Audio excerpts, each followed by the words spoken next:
Let's see if this Sort of works. Trojan trying to fuck you up. Here we go. I think we are chilling. Yes, we are chilling. This should be it. This should be a big vibe. I've just got Fuck a yeah. notification. Nice. Yeah. Let's do I it. haven't. No one loves me. That's because you haven't got notifications on because you're a fucking bitch. Oh, no, no, me. I probably don't. Right, let me put a Facebook story up.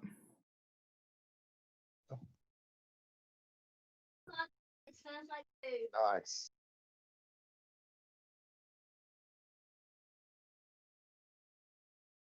We are live right now on the tube with some conspiracy theories. Come find us, Halford Sucks on YouTube. Get involved in the chat. I love you. I have a big penis. Come have a big penis too. We are live right now. Just sucky. Nice. Well then. Right, we've sorted it. It was busted as shit. I don't know why, but it's running. It's running. We've got Pud here today and Ben as well. Say hello, lads. Hello. Hello, you've seen me before, probably. I'd imagine they've probably seen both of you before.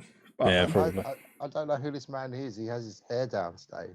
Well, you've seen me in your garden before, peering through your window. Must have done at least once. That wasn't his garden. That was his toilet window. I've never actively caught him. No. Well, fuck, I'm getting better then. That you'll admit to. But to start the stream off, boys, give us a clink. Cheers. Clink. Brothers. Nice. Very good.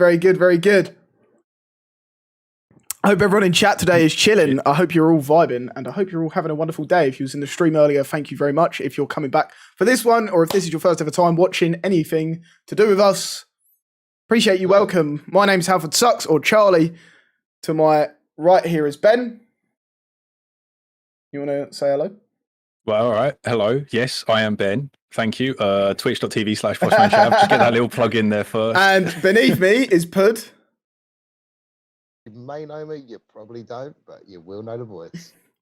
The sexy fat John Wick voice. We love it. But we are going to be covering conspiracies today on the first official episode of Beers and Bullshit. We didn't call it bullshit after a collaborative effort of saying it's probably not a good idea for potential future episodes, so we've called it Beer and BS. So consider this episode 1 of hopefully a nice long series of bullshit and podcasts and having a laugh and talking pure shite. We are covering some conspiracies today. We're going to give you our 2 pence, which is more or less likely just going to be a load of bollocks coming out of our mouths, you know. But Ben's done a bit of research today, chosen some conspiracies for us to choose.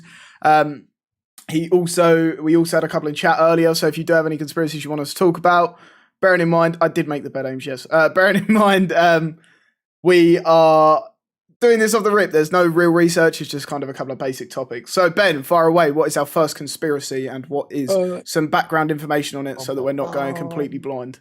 Well, do you want to talk about aliens first? People have opinions on aliens. I feel like aliens is a good one. Aliens is a nice one. I'm quite happy with aliens. I've got my own opinions on it.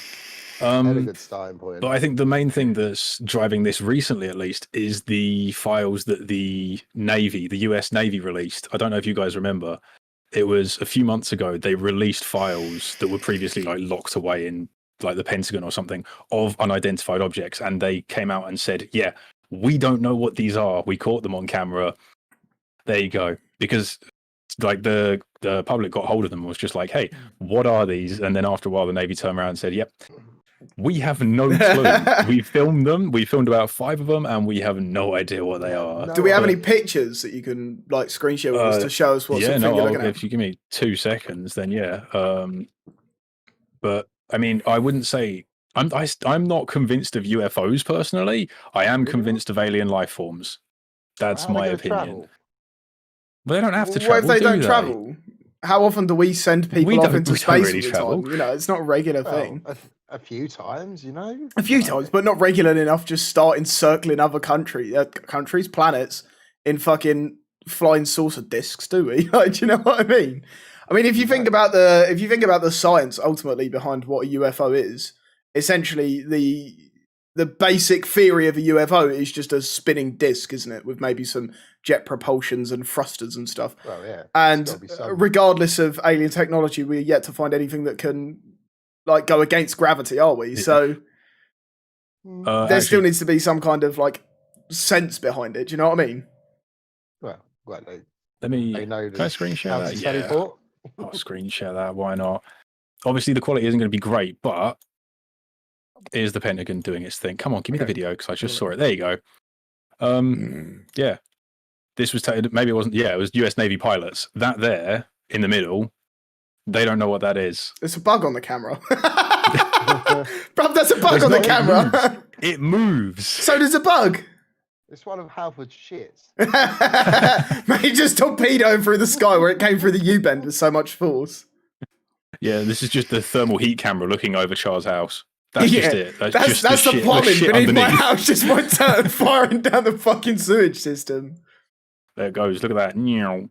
Zoom. Wow, that could definitely be a poo. I mean, but what are they looking at? What are they actually looking at? Because that just looks like clouds. These are clouds. Yeah, this is a. So this is within our atmosphere, supposedly. Yes. Right, I'm not convinced. That looks like bugs on lenses, or I don't know. That doesn't look convincing enough. People are very convinced by that. Yeah, but people are also convinced that, like, you know, other stupid shit that we can cover up later. The trouble is, when the answer the fuck do I get this back? We don't actually know what the fuck this is. This wasn't us. Oh, there we go. Like, yeah, true. I mean, it's a weird one, isn't it? Really, because like just seeing something fly across the screen, like every now and then, I like close my eyes and I see something. You know, when you get like you close your eyes, you see, It's like, oh, there's aliens invading my fucking eyeballs. Like, no, it's bullshit. It's the exact same thing. Do you know what I mean? What if it was a bird? Who gives a shit? I'm not convinced. I think that's stupid. Okay, UFOs out of the question. What about alien life? What's your opinion on that? I believe there's got to be other forms of life. There's got to be something else. It can't just be us. It can't just be us. Yeah. No, of course it can't. There's got to be other things elsewhere that have potentially, in theory, grown in the same sense of us, from nothing to a biologically functioning life form per se. And maybe I think people, when they think about aliens, think about them being too similar to people. Well, they think about those green blokes, like the grey blokes, massive head, big black eyes and all that shit. Exactly. But I think they're ignoring the part where just finding a different type of bacteria on, I don't know, Pluto or some shit, that counts as alien life. Yeah, exactly. Which is why I believe it, because, I mean... But it depends, because what are we classing as life here? Are we going from the very basic, like, life form as in something that respires, things like that? Because what if they don't need that if they're on a planet with less oxygen and they've adapted to survive without oxygen? How do we know what life form is out there?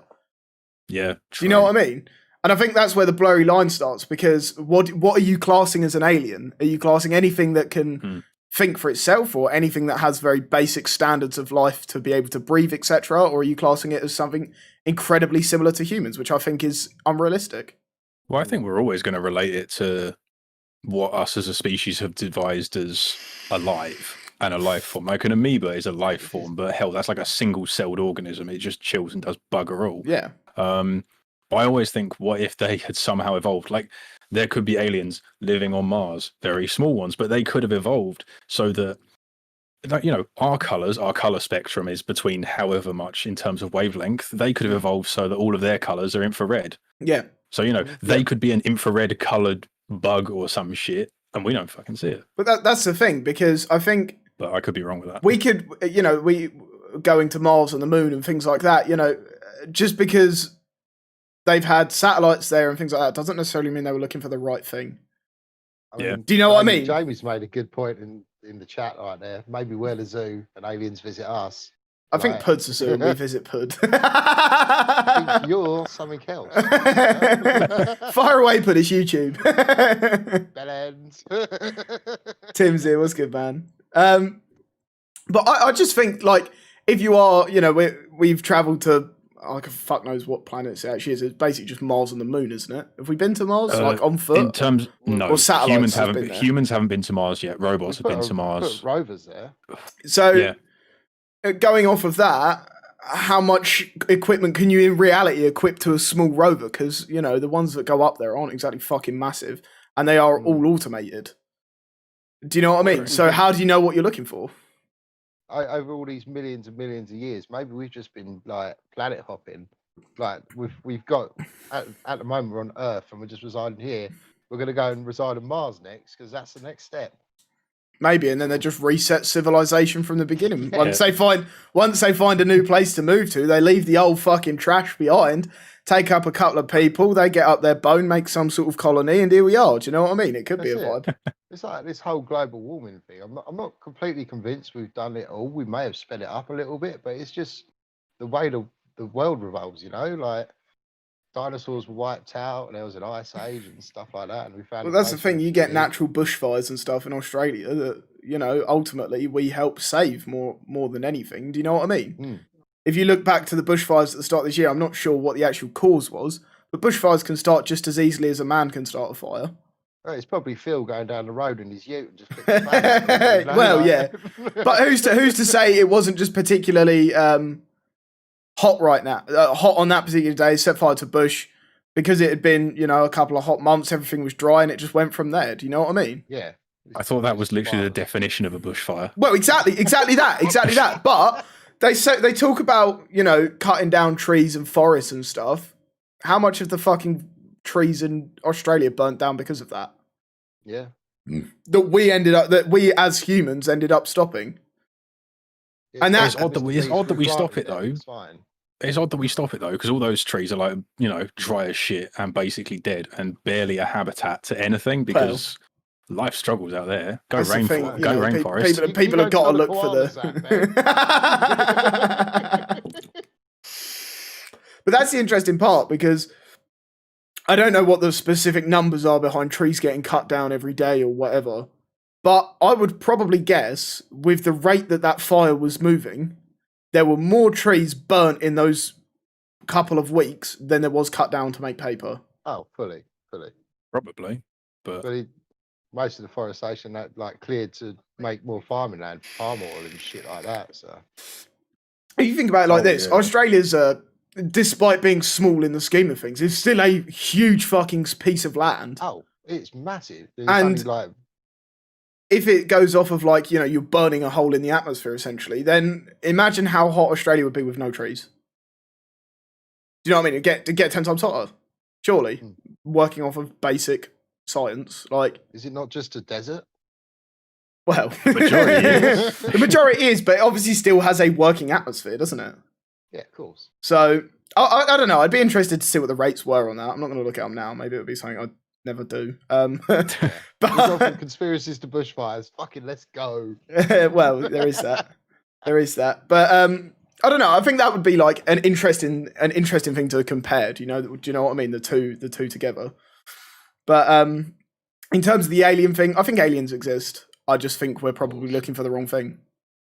I'm excited to find alien life. Not so I can be anal probed. I'm excited for that as well. But I'm excited for alien life because I'm excited for literally like half the religions to go down the drain. Well, yeah, because I think that'd be funny. Because I think it'd be funny because think about it. The Bible and everything is based on this whole idea that God exists. He only made humans. That's it. Nothing else. I think that is going to be a slap to reality for a lot of people because ultimately, like we said, there is a very high chance that extraterrestrial life form, dependent on what that is, exists. Yeah. Do you know what I mean? And as soon as without encroaching on religion, as soon as you are right though, as soon as that is discovered and there is scientific proof, there are going to be arguments between scientists and world leaders and other shit because there always is saying we want more proof, we want this, we want that, until a couple of people have found it, everything adds up, and you're a bit like, And it is going to be a fucking harsh slap to reality for a lot of people. Oh, yeah. Do you know what I mean? It really is. Yeah. I think that'd be interesting to see what the final result is. Well, I don't think there'll ever be a final result on that sort of thing, is there? But it'll be interesting to see what comes from it. I think there'll be a final result, but I think it'll be way after our lifetime, sadly. Of course. It's like it's not really something we actually need to worry about because it's never going to happen. Well, how do you know that? Well, you don't. But the thing, I'm going to go off of like film theory here of just one day, just an alien comes out of nowhere in their fucking scientifically impossible UFO, just lands in the middle of a field somewhere, and they're just like, "Well, go on, boys, what do you want? What, take me to your leader?" type shit. Do you know what I mean? I'm standing next to Will Smith when he goes back, welcome to Earth. Like... Bro, I just think of Chicken Little. That's what I think. What if the sky is just a government fucking run surround of panels? Do you know what I mean? And do you know what I mean? How interesting would that be? It'd be quite. I think it'd be quite amusing. I think it'd be quite amusing. But I don't know. I think it'd be interesting to see what kind of vibes that brought. Do you know what I mean? Yeah. Yeah, definitely. It'd just be interesting to see how the world would react. Someone said in chat like there'd be world war. Yeah, it probably would be, which would be less than ideal. But I mean, I can see that happening. Yeah, the amusing part is if you did find aliens and the aliens were hostile, and then we start fucking warring. Like, imagine just fighting the wrong fucking people. Do you know what I mean? Yeah. It'd be or the wrong fucking life form. It'd be quite amusing because, like we said earlier. How do we know what a life form is? No, it can be deceived by many different things, or perceived by many different. Well, that's exactly the thing, isn't it? It's quite an interesting topic. Even now, we still can't really decide what life is because there's that whole debate on abortion, with the whole debate of when is the baby actually alive? When are you murdering a child at that point? Yeah, and everyone has a different choice of when they think it's alive. But it's not an easy one, and right now we're all basically just sitting here in a religious fucking society lesson, aren't we? Starting to spiral. Ethics. But I think ethics is one thing, but the science behind it, which is ultimately behind aliens, what it is the interesting part to me, because religion's always going to go its own way and have its own opinions on things, but. There's always going to be theories behind it, etc. But the science will be what delivers some like solid proof in front of us today. Yeah, do you know what I mean? Pretty much. Yeah. It'll be. It depends on the person whether they would rather faith or proof. Because people have faith, and more power to you if you have faith in something. Like it can make your life a hell of a lot better. And I've always said I wish I could have a faith. I really, really do, because when you lose a loved one or something, it's nice to have an idea of what's going to happen. Do you know what I mean? To me, he's just dead. We got his ashes back today, and half his fucking burnt body is sat on an armchair in a box in a bag. Do you know what I mean? Which is fucking morbid to think that that's it. That's it. Whereas at least with faith and things like that, you don't fear death. You don't fear anything. You fear yourself more than anything, don't you? And in reality, it's the passing isn't the end. The passing is like a beginning. Do you know what I mean? Yeah. And no, I don't. Have either of you watched The Good Place on Netflix? No, but I've been meaning to. It's a really, really fucking good series. And the theory behind it is you have the good place and you have the bad place, and that's it.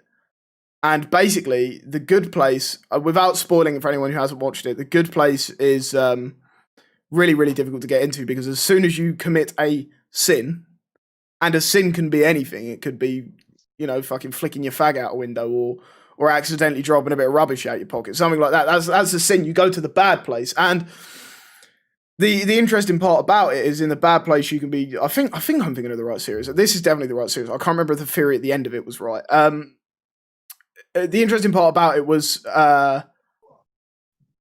when the bad place you essentially stay and get tortured forever, but in the good place, once you've lived out your afterlife of what you want to live, or I might be thinking of a different series or something like that. I just liked the theory. You can live for as long as you want in heaven or the afterlife per se until you get bored. And when it's not the good place. It is a good place. It is a good place. That you have a portal, and when you're done, because people say about if you were immortal, you'd get bored. Oh, immortality just depresses me. Do you know what I mean? If someone said to me, would you like to be immortal for the rest of your life? No, because you can't make friends, you can't have loved ones, because what are you going to do? You're going to sit there, watch them go through their life and ultimately die, and then you're back to square one. I think the interesting part about immortality would be if you had it by choice. Do you know what I mean? Like you could die when it got enough. Yeah, I think that's an interesting idea. If you could have the choice of, okay, yeah, I've done everything I want to do kind of thing. But then I think, as you said before, I so rudely interrupted, do you grow old when you're immortal? Hopefully not. because otherwise, So then you're stuck in limbo, like yeah, you're 26, you're at your peak, like, and you're stuck Yeah, there for the rest of your life. well, I'd You rather married- that. You've fallen in love with someone, married them, they've got to 80, you still look the same as you did the day you got married. They're like, what the Well, fuck's going on here? I've already got the Okay. crippling back pain of a 40-year-old. I don't need to reach 40 and get it doubly bad. You know what I mean? People under 30 with crippling arthritis, what the fuck's going on? It was our school, man. It just drove us to it. But I like the idea of like when you pass on from this life, you go into an afterlife of sorts, and you get to live out, and you get to look over and see what's happening back on your loved ones. Yeah. And you can look out for that, and then maybe once all your loved ones are fucking dead and they're up there with you, and you've watched them live out their successful life that they've had to work for, maybe then that's fulfillment enough for you, and maybe you're like, right, I'm done, I'm ready to go to rest, and essentially just sleep for the rest of time. So it's almost like you prefer the idea that once you die, you effectively become a ghost. And yeah, okay, with all of the heaven stuff of everything being great, but a ghost of being able to watch over people until you're at peace and you can pass over, I suppose. Yeah. It's a nice idea. And not in the sense of a ghost where I'm going to come in and like, say I fucking died before my mum, just wind my mum up or banging the fucking door downstairs. I mean more like... Exactly, that's exactly what you'd be doing. It is exactly what I'd be doing, but that part's irrelevant. I mean more the fact of like, just straight sitting down, being able to have like watch her go about her life and achieve whatever she ends up achieving. So yeah. And then once she's passed on, I can see her in the other life. I can tell her, this is what's happened. This is what I've watched you do. I'm incredibly proud. Thank you for honouring me as when I'm fucking dead or whatever. And then I can be like, right, I'm off again. I'm dying again now. I'm just going to go pass on. I'm going to go sleep for the rest of eternity. I kind of like the idea of that because at least you have the choice after to say when you're done. Yeah. Do you know what I mean? No idea. Yeah. Because immortality is essentially just infinite torment, isn't it? Yeah. Yeah, it is. It's So I think that would be the interesting part for me. What do you, Zippy? What do you want to hear about the Illuminati? What do you want to? Yeah, the Illuminati covers a lot. It's quite a broad topic. Is there anything specific? If the stream gets shut down, we know not to talk. Yeah, the irony on that. But go on. What's the next topic then? Unless you two have anything else to add. I don't know. We could get a breach into sort of, do you believe in ghosts or stuff like that? Yeah, that's still a conspiracy, isn't it? Fire away, Ben. Do you want to start? I'm happy to just go on a tangent here. I thought that was the whole point of this thing. Well, go for it. Go for it. Fire away, mate. I mean, we haven't got a script, so we don't need a script. Yeah, so exactly. I've got a Wikipedia page up, and that's the closest you're getting. Conspiracies typed in a Wikipedia. Ben, you had 6 hours to research. Yeah, this is what I came back with. Yeah. What's your point? Go on, fire away. You start on Ghost, Ben. Go on then. Personally, I don't believe it. Again, it's like one of those things like the afterlife, like with faith. I would love to believe it for the comfort of losing people that I love and things like that. But the almost, I suppose, logical side of my brain, or there is just a side of my brain that sits there and thinks, nah, as much as I'd like to, I don't see it personally. Which is disappointing because... My question for you then is, what are your... I have slightly different beliefs on ghosts, but... Yeah. And I have very, very flimsy belief on ghost hunters. Which ultimately is the closest thing to proof that we're going to have for ghosts. Well. But what are your thoughts on ghost hunting then? And like the equipment that they use that can supposedly find unhappy spirits, etc. Personally, I like to believe it's a load of bollocks. I believe it's very entertaining and hilarious to watch them go into a house, look at a random machine that no one's ever seen before. They press a button and it goes beep and they all scream and run away. That's hilarious. I love it. It's convenient, isn't it, more than anything? It is. It's very convenient. But do I think that it's real? Sadly not. Would you like for ghosts to be real? Is the next question, I guess. I don't really know. It depends really whether they're all just going to be dicks or whether they're all going to be like or Casper.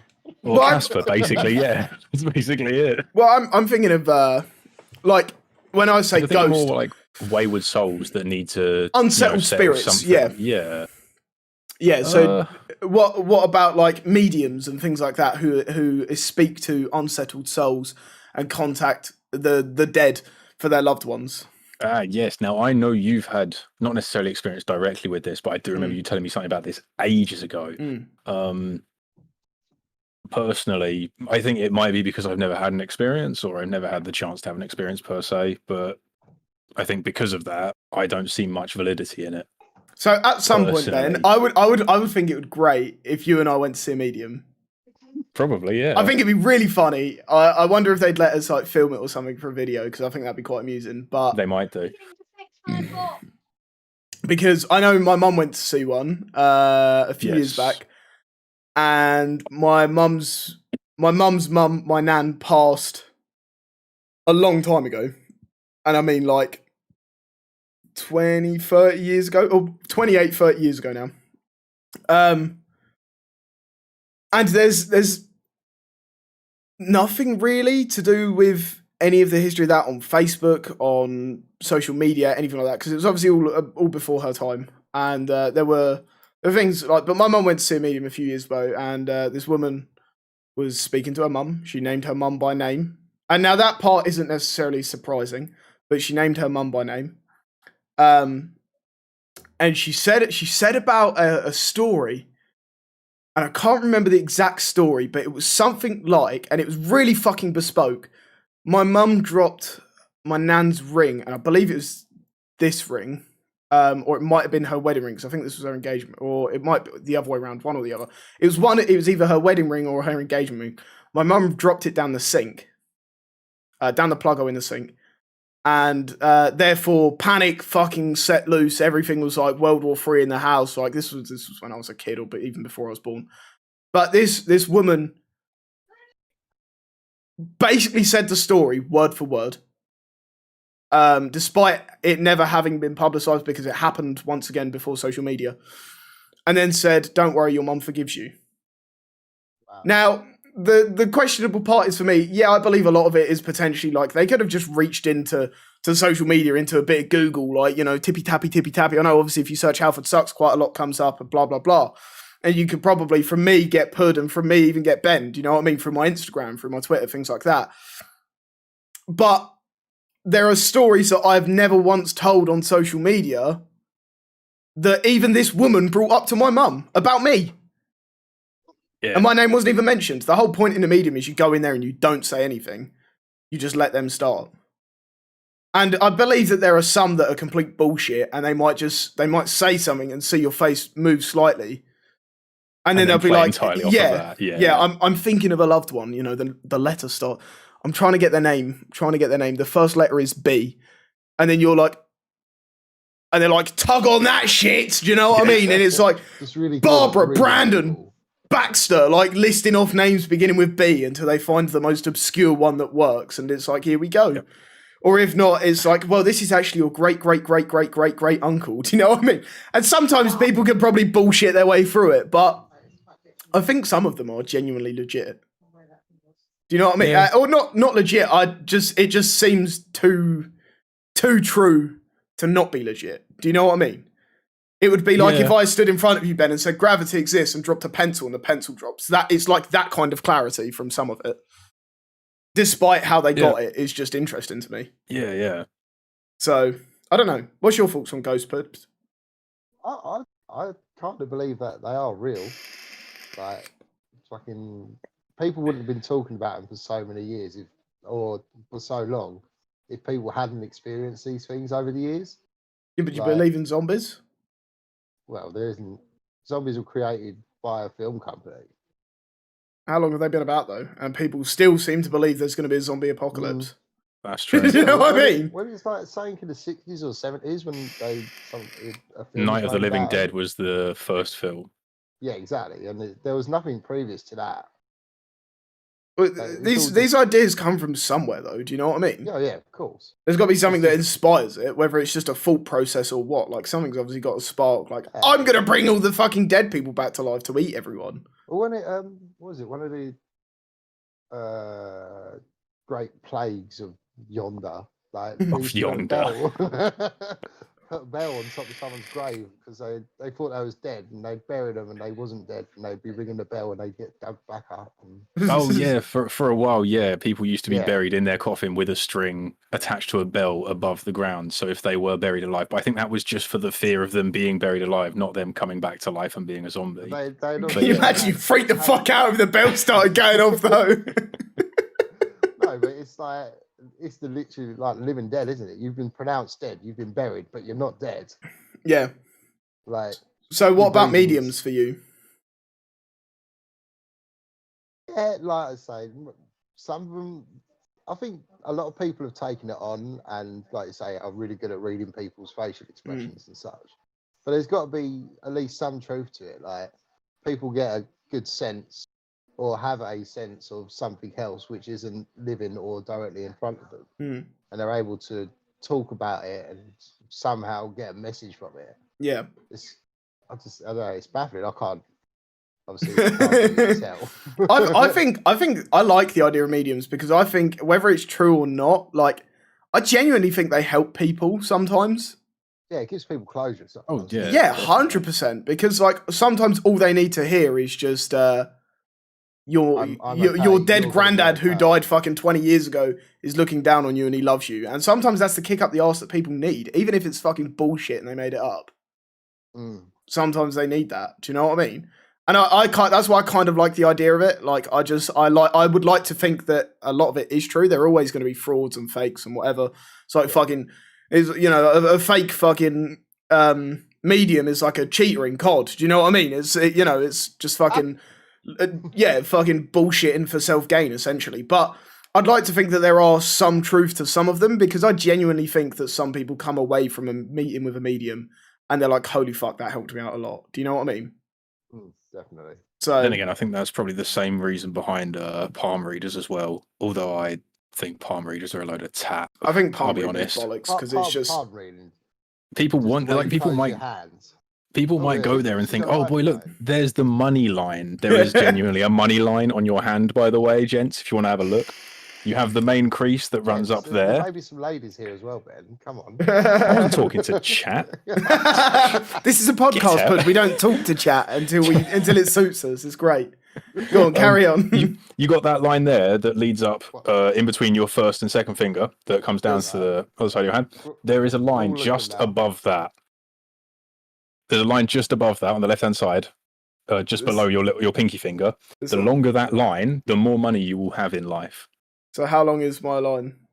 Jesus. I don't know, mine's your broken. camera quality's too tat. You can look at it yourself. Well, I'm looking at it. It looks well clear on my screen. It just must look shit good on for yours you. with your fucking budget, innit? Well, mine runs up to my index finger, so I'm gonna be fucking balling. Alright, let's get this podcast lit so we can all be balling. Do you know what I mean?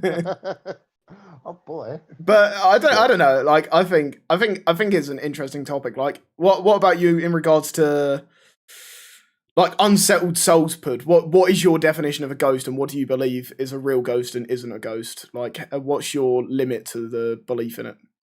What you mean? How far I would don't you know. go in saying that you believe in them? Like 90%, definitely. But what Definitely. part of it do you believe? Do you believe the part of, hey, this house is haunted, or do you believe the part of just people sort of wandering around among us that we can't see? I mean, if there's things wandering around among us. Really, yeah, it's got. If they follow you, then they are wandering around. I don't know whether they're just some of them may be held to one particular place. Or one I'd be worried if particular they're. building, I'd be let's say. worried if they're wandering around because they have seen some fucked up pornography on my end. Jesus, we won't- for that, Ben. What about that? Like... No, we're after dark here, Pud. We're after dark. We can talk about whatever we want. We get away with it. We get away with it. Can do whatever the fuck we want. I just think like the whole thing about ghosts is really interesting. And once again, they're obviously. Here we go. I'm gonna sneeze, but it's not coming. Vomit stream. There obviously is some real sort of kind of, I don't know, like, is there any reality behind it? I don't know, but like, and without proof, no one's ever going to be able to. I think if you say you truly believe, you're kind of just leading yourself on ever so slightly. I think the weird part about ghosts for me is like, do you ever just get like the weird vibes from somewhere? Do you know what I mean? Like you walk into somewhere that you would look at and go, that shit's haunted, and you walk in there and it constantly feels like someone's watching you. I don't know. That to me is more of a ghost than anything. Do you know what I mean? Yeah. That's what I imagine a ghost like. It's that feeling of someone constantly watching, as far as I'm concerned. I don't know. It's a weird one, I guess. Maybe you need to tune up your senses. You could actually be a medium, Charles. Like. I don't know. I'm pretty sure sometimes when you just walk into a booky house, you're just telling yourself someone's watching you. Do you know what I mean? Like, I don't know. I would love for ghosts to be real because I think it's such an interesting like dimension across from just being alive. Do you know what I mean? I think it's pretty cool. But I think that would throw the world into pandemonium as well, wouldn't it? Of course it would, and that would be great. Realizing that. The world in pandemonium would just be fucking beautiful. We could be there with our backpacks on. Don't cross the streams, lads. Let's go. Yeah. Who are you gonna call?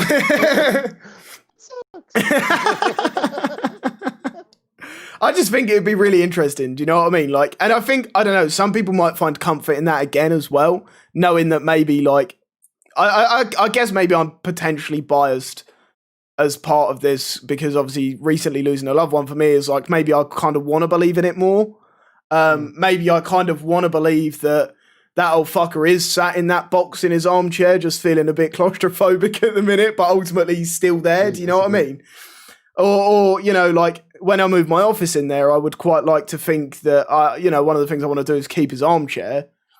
But I would quite like to think that he's still kicking about his fucking spirit sat there, slowly putting up the fucking footrest, going, "Oh fuck, I've just left that tea on the side." Do you know what I mean? Like, maybe I'm just biased in that sense at the minute, but I would quite like to believe in it more than anything.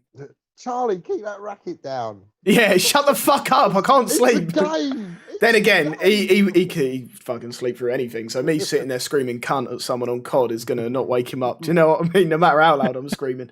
I think that'd be the funny part for me. But I don't know. Thoughts on the Bill Gates conspiracies? Do you want to elaborate on that, Ben? You're probably more likely to know about than I am. I'll just if I knew what the Bill Gates conspiracies were, I would give you my thoughts. But honestly, I've got no idea. It's probably a conspiracy along the lines of like, oh, this guy never actually died or some I don't know. Because there's loads of those, isn't there? Demons. I guess, are we classing demons as ghosts or spirits? And are we classing spirits as ghosts? Just as a generalized term.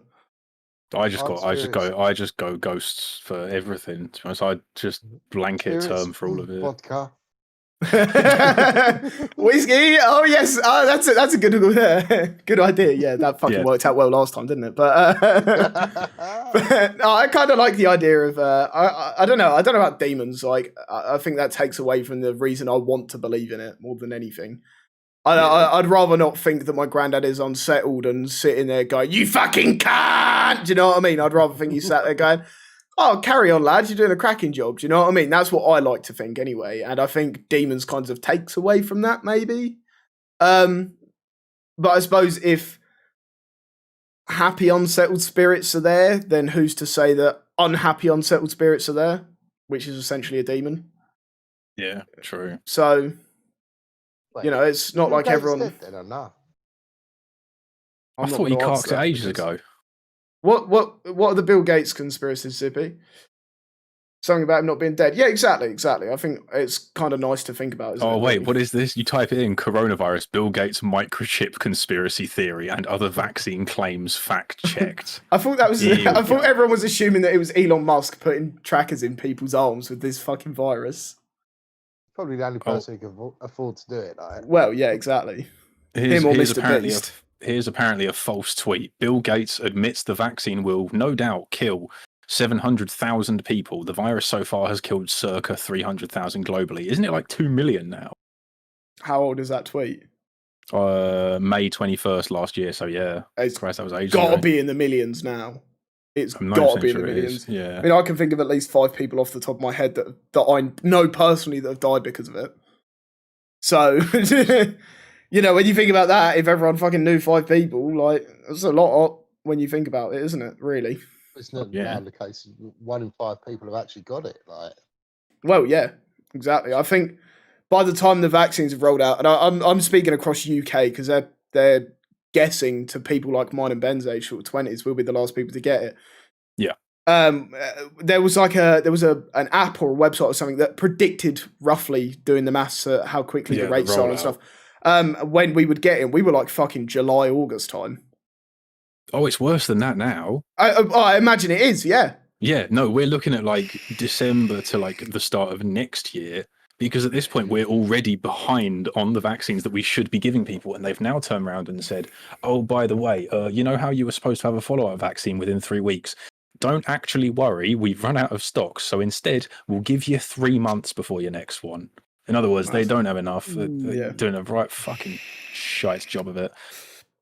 And so the interesting point to me is, imagine that is the case, and currently, however many % of people have had it already, and the fact that the rates of it spreading are growing, and massively as well, at like an extortionate rate.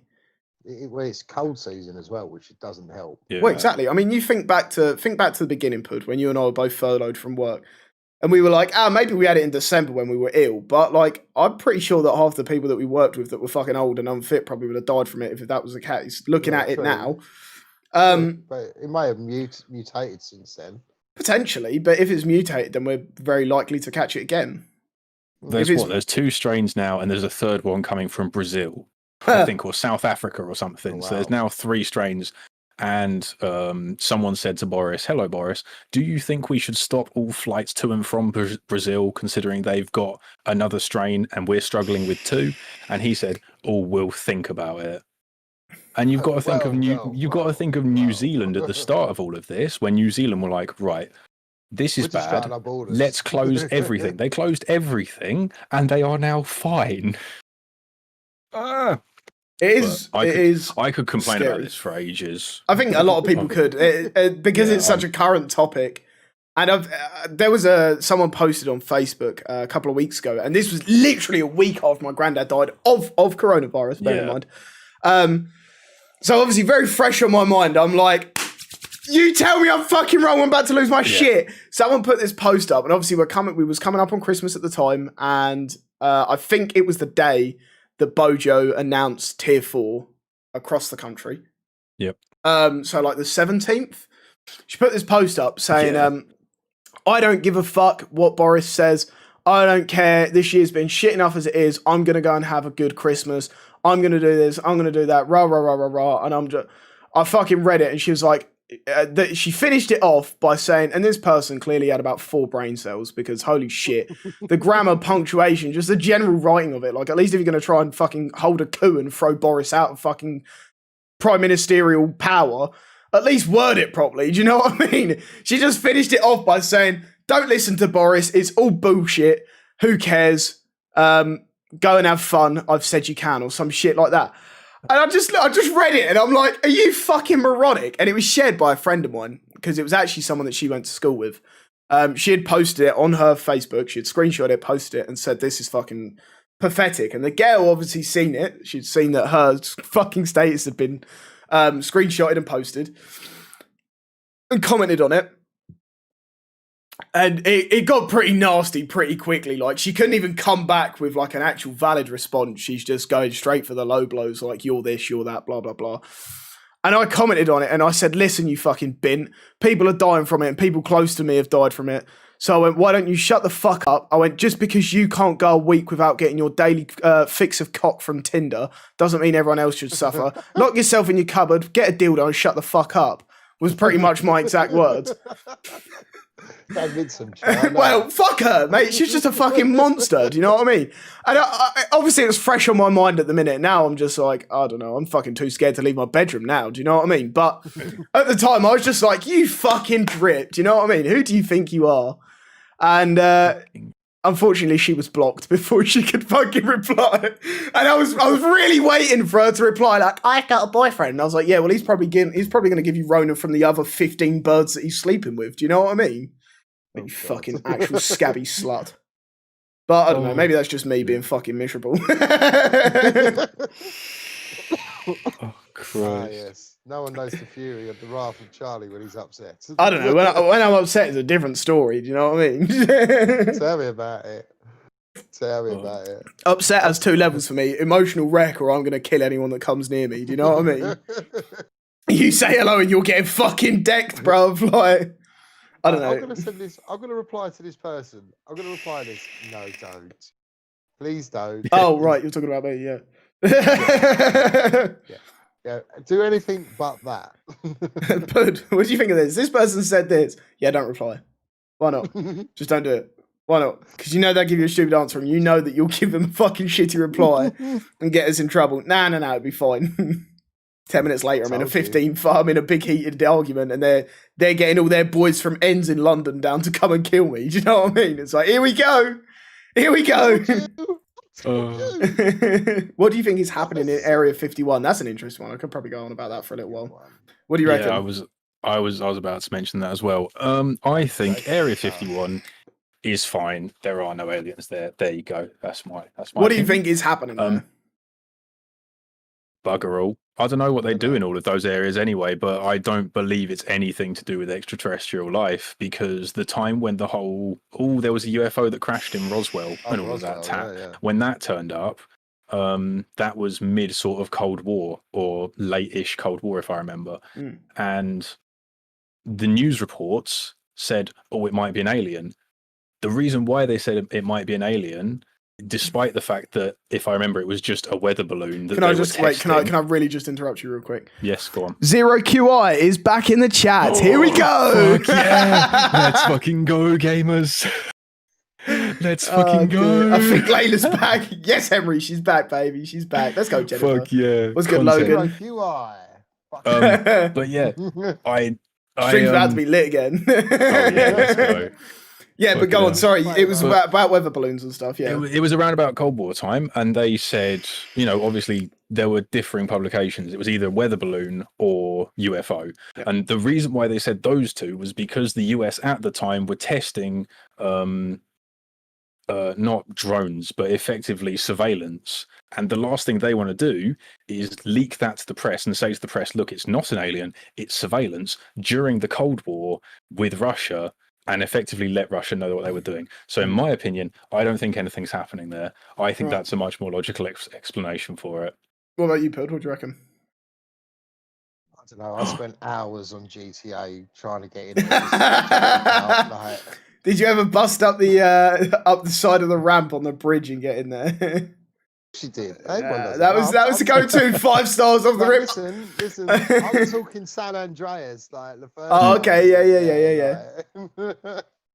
I love that. I love that. Don't worry, boys. Layla is apparently going to expose us two for bullying, despite the fact there are 3 of us here. I think at this point we could expose her for harassment. Harassment. Yeah. Yeah. Get out, Layla.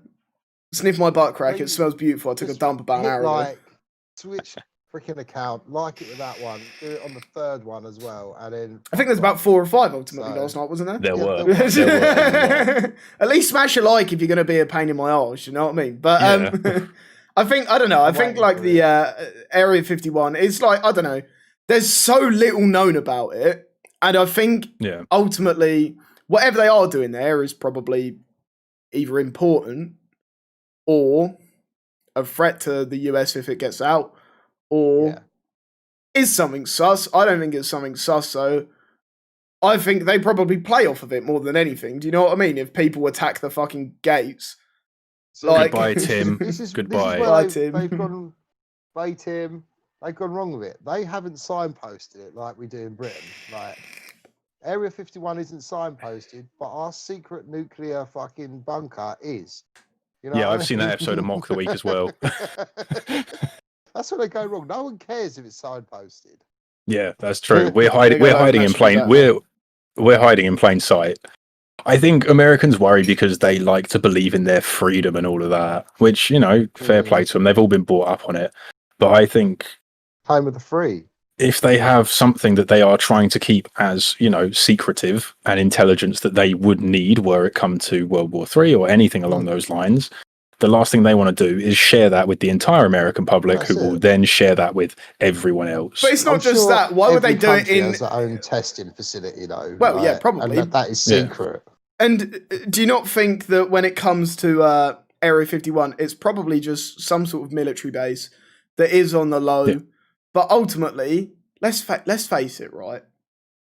If someone wanted to attack Area 51, I don't know what actual defenses they've got there, but ultimately it's in the middle of a fucking desert in Nevada. It's an airfield, Do you know what I mean? Like, Yeah, it's literally- a testing. It's literally nothing. Yeah, It's testing facility for freaking aircraft. That is all it is. So it's mid. I mean, Nevada's what, Midland America? Well, Southern America, but like Midland. It's not Yeah, even close to the shit. coast, so it's not like they're going to be using it for big sorties of loads of aircraft at once to go and attack a different country. it's not near anything, is it? Exactly, it's in the middle of bumfuck nowhere.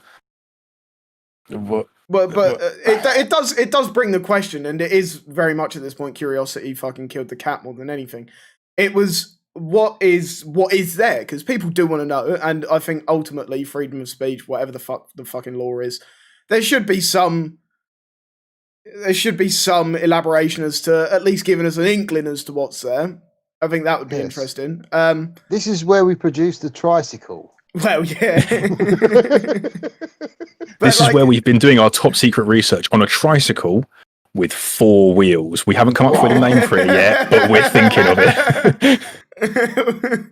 Oh fuck me! We're thinking of calling it a 4-wheeled vehicle. Ah, yes. We're thinking a quadricycle, but it's not really coming across too well yet. It's not quite got the same ring to it as tricycle.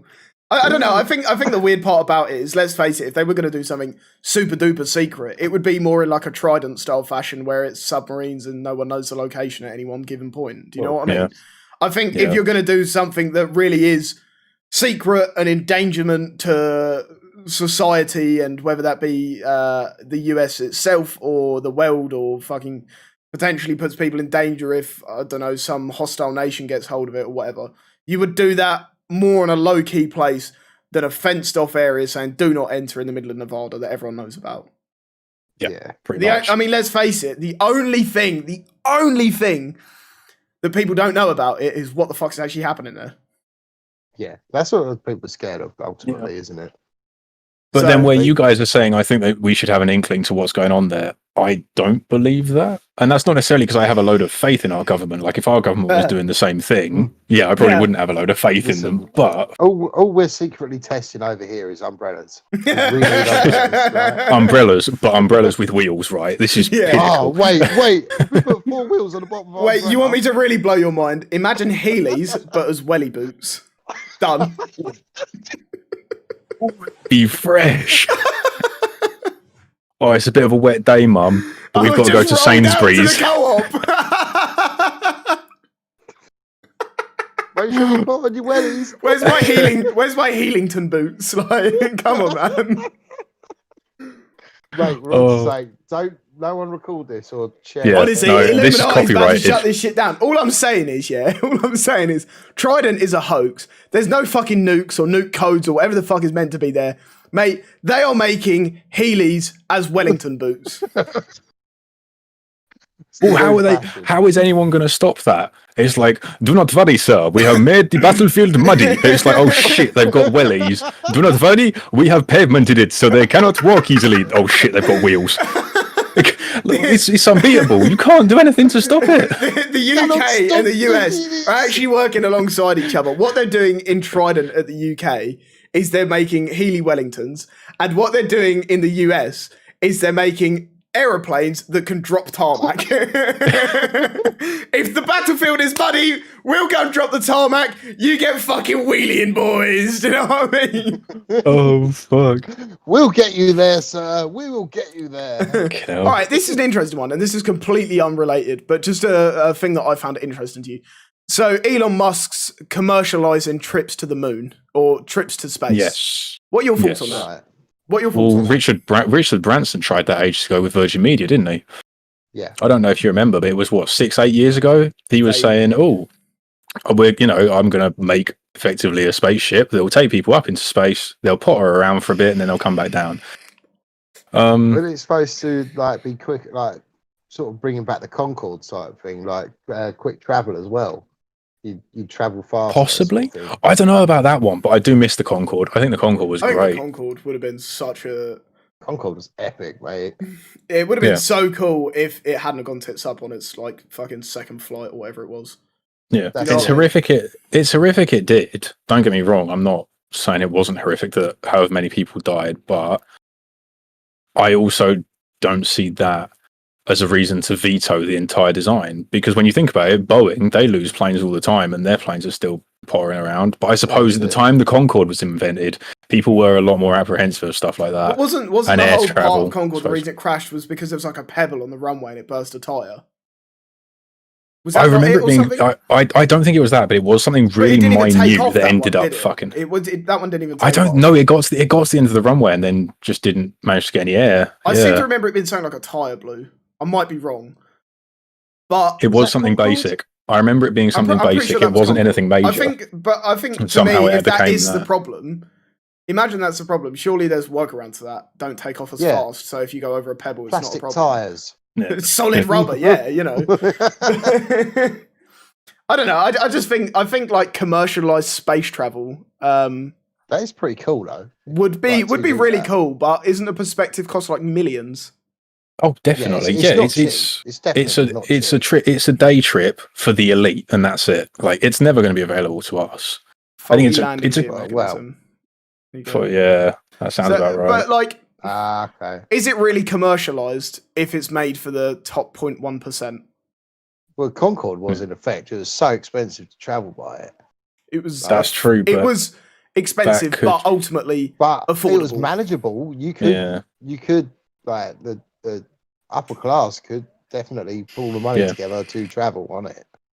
So if we say Concorde was top 20% wealthy, and space travel, commercialized space travel, is going to be less than top 1%. Oh, it's yeah. How many Yeah, people do easily you know less that than can, like, I know a couple of millionaires myself, but I don't know anyone that could just dash a couple million to dip up to space for 20 minutes. Well, that's Yeah. it. For a quick I don't think it's vibey. quite that much, but it's certainly not far short of $1 million per trip. Okay, so no, Danny says 200,000 a ticket for space travel. Oh, okay. that seems incredibly That cheap seems for what cheap they're from offering. what I seem to don't remember it believe being. that. Listen, you can go to space or buy a house.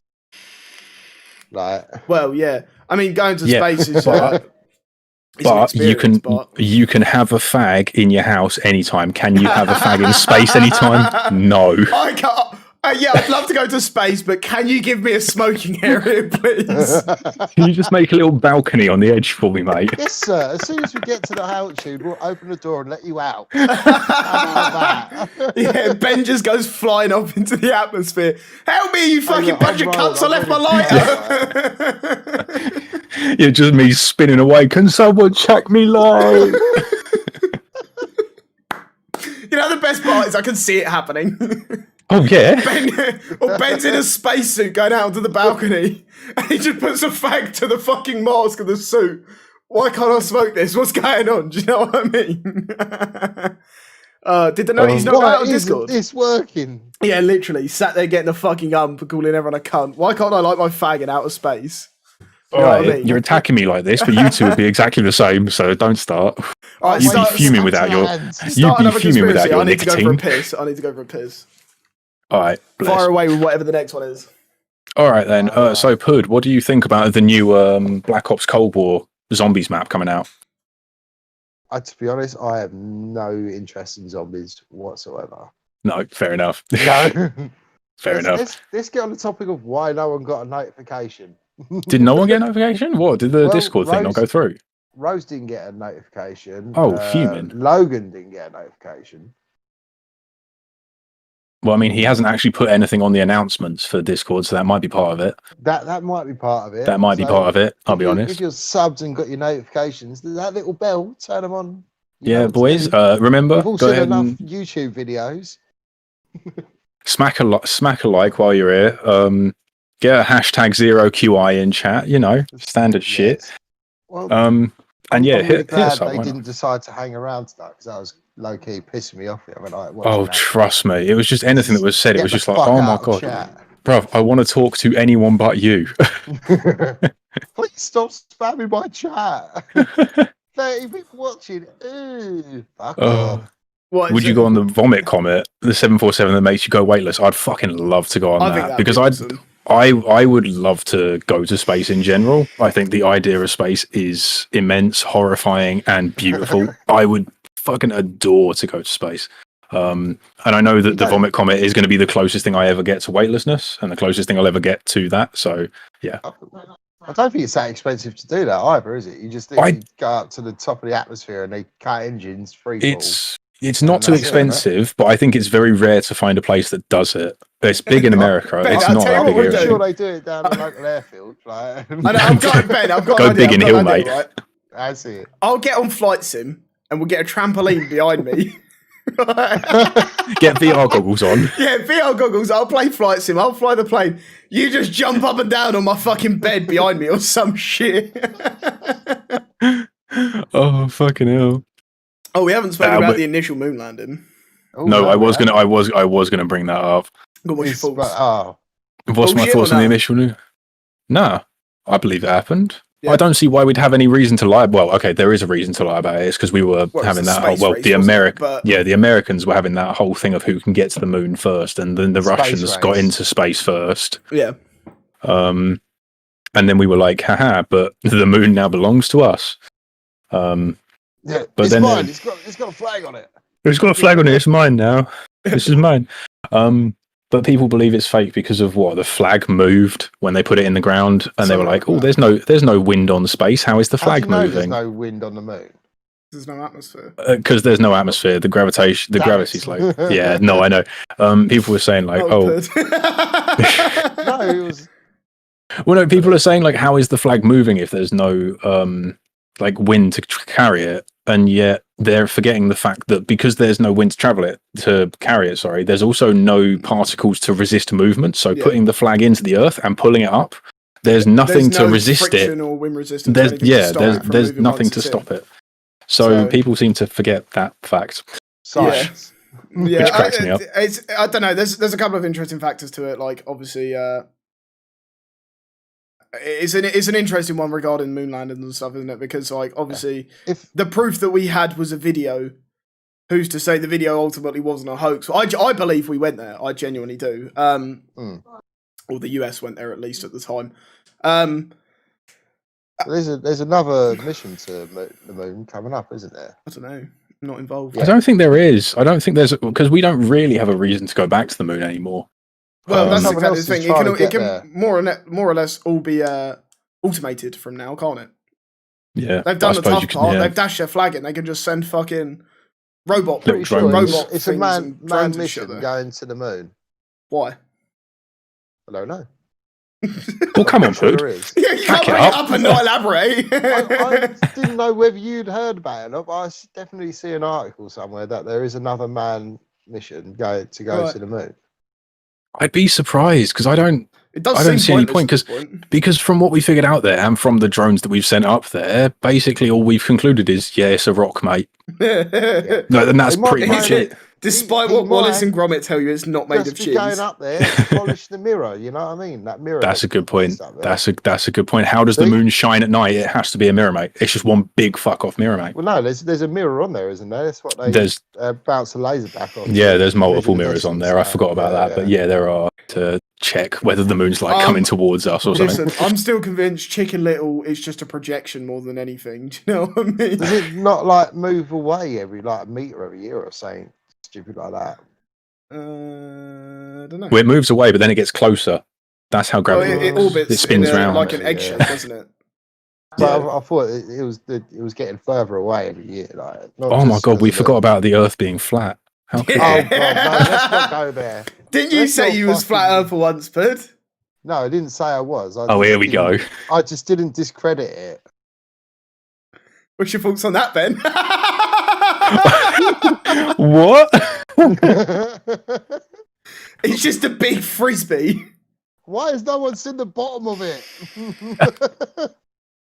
Because we just teleport. You get to the edge and you just teleport, mate. Where's the fucking turtle, okay? Where's the fucking turtle? What turtle? Well, that's what the government are hiding from us. That's exactly what they're hiding. That's why they haven't been to the moon, because you want to see the turtle, okay? They're waiting till the turtle goes back into hibernation so you don't see it. They go up to the moon. Discworld, Charlie. No. It's a, Like like a tur- world on the back of a turtle flying through space. Really? Yeah. I like that idea. That sounds pretty It's good. yeah.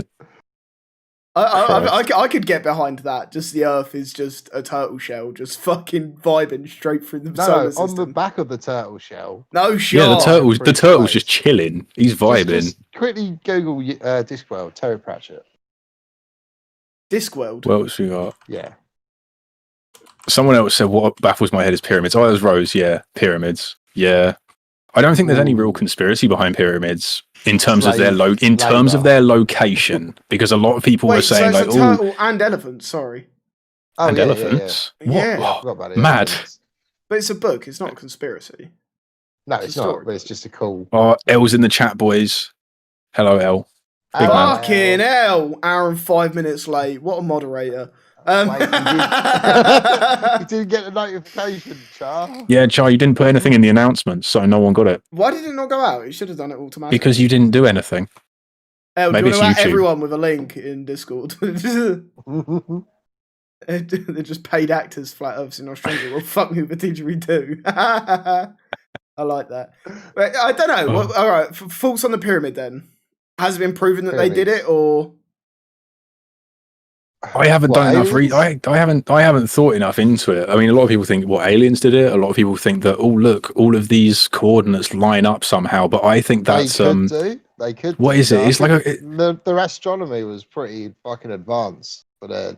well, the Oh, yeah, Egyptians at the true, time were the most but advanced like society on the planet, weren't they? So Yeah, maybe they broke it, reset it, and we had to start again. And now we're with these splids. You know yeah. what I If mean? if we spoke with pictures of eyes and cats, we'd be a lot more advanced. They were visited by aliens. Aliens honestly, were- at least it's more legible than Pud's handwriting. Do you know what I mean? But to draw a shit symbol of a cat, I'm going to understand what you mean. Cunt. Oh, I don't know. I don't think it was aliens. I think it was just at the time like old school boffins. You know what I mean? It's like, here, we'll design this, give it to the buff idiots. You build it and fulfill it. Done. I Well, mean, yeah.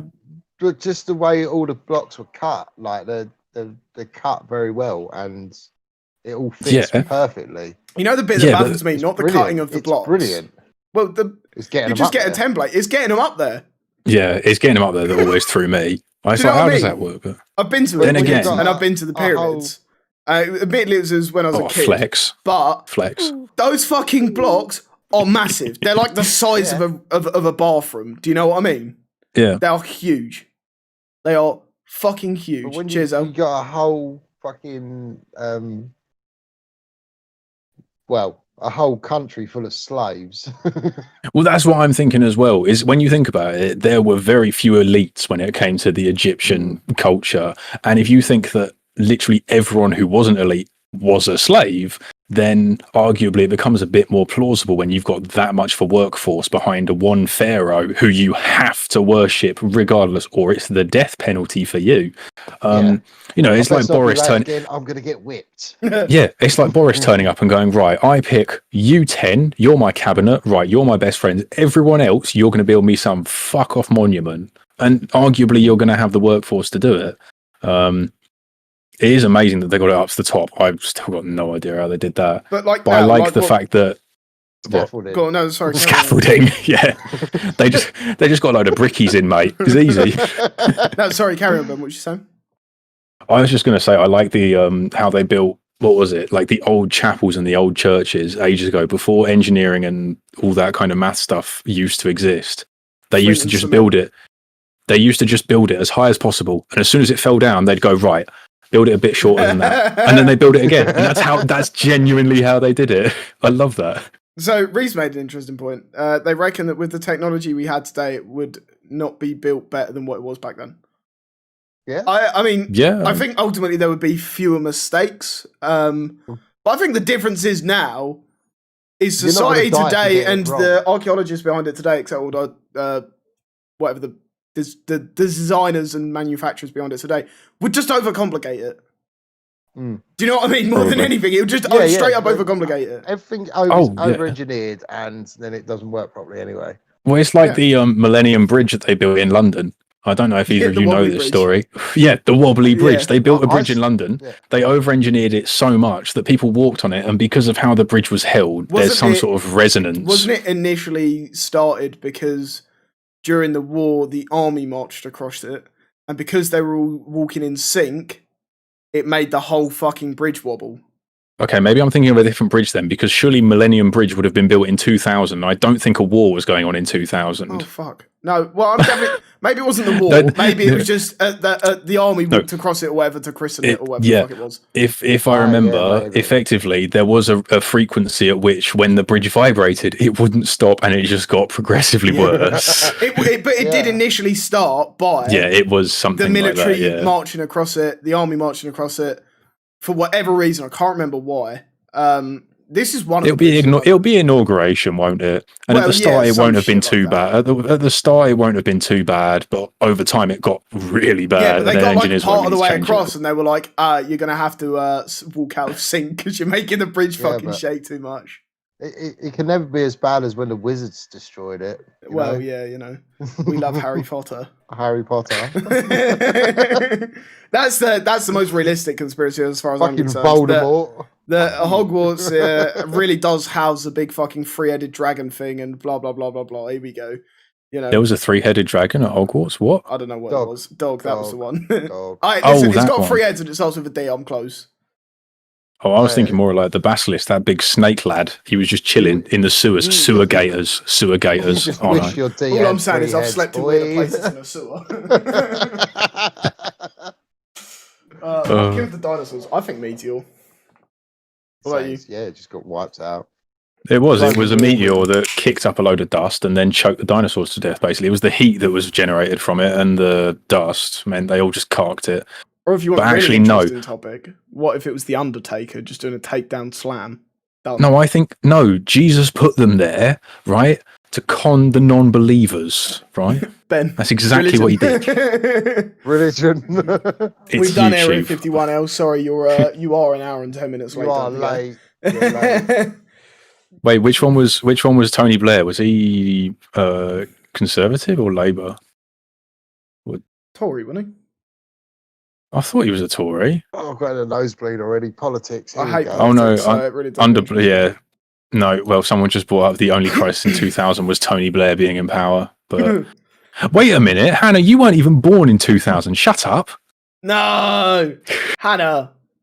Oh, they're Labour. Wait, is Labour Tory or is Tory Conservative? No, Conservative is Tory. My thoughts on politics are I don't give a fuck. That is my thoughts on politics. Understandable. How do we know that dinosaurs? How do we know? We know that dinosaurs made that noise because of their bone structure and the organs that must have developed around it. Because obviously we're going off of every other animal that we found. So we go off of that. What we don't know is however many like feathers or whatever that dinosaurs had. We don't know if they were furry. So all the time you'll see a dinosaur, it's like leathery skin, but it could have just been furry, like a dog. Weren't they? Yeah, which I suppose makes more sense, but there is a chance that they were all just like covered in it. Velociraptors are now have feathers, and a T-Rex possibly.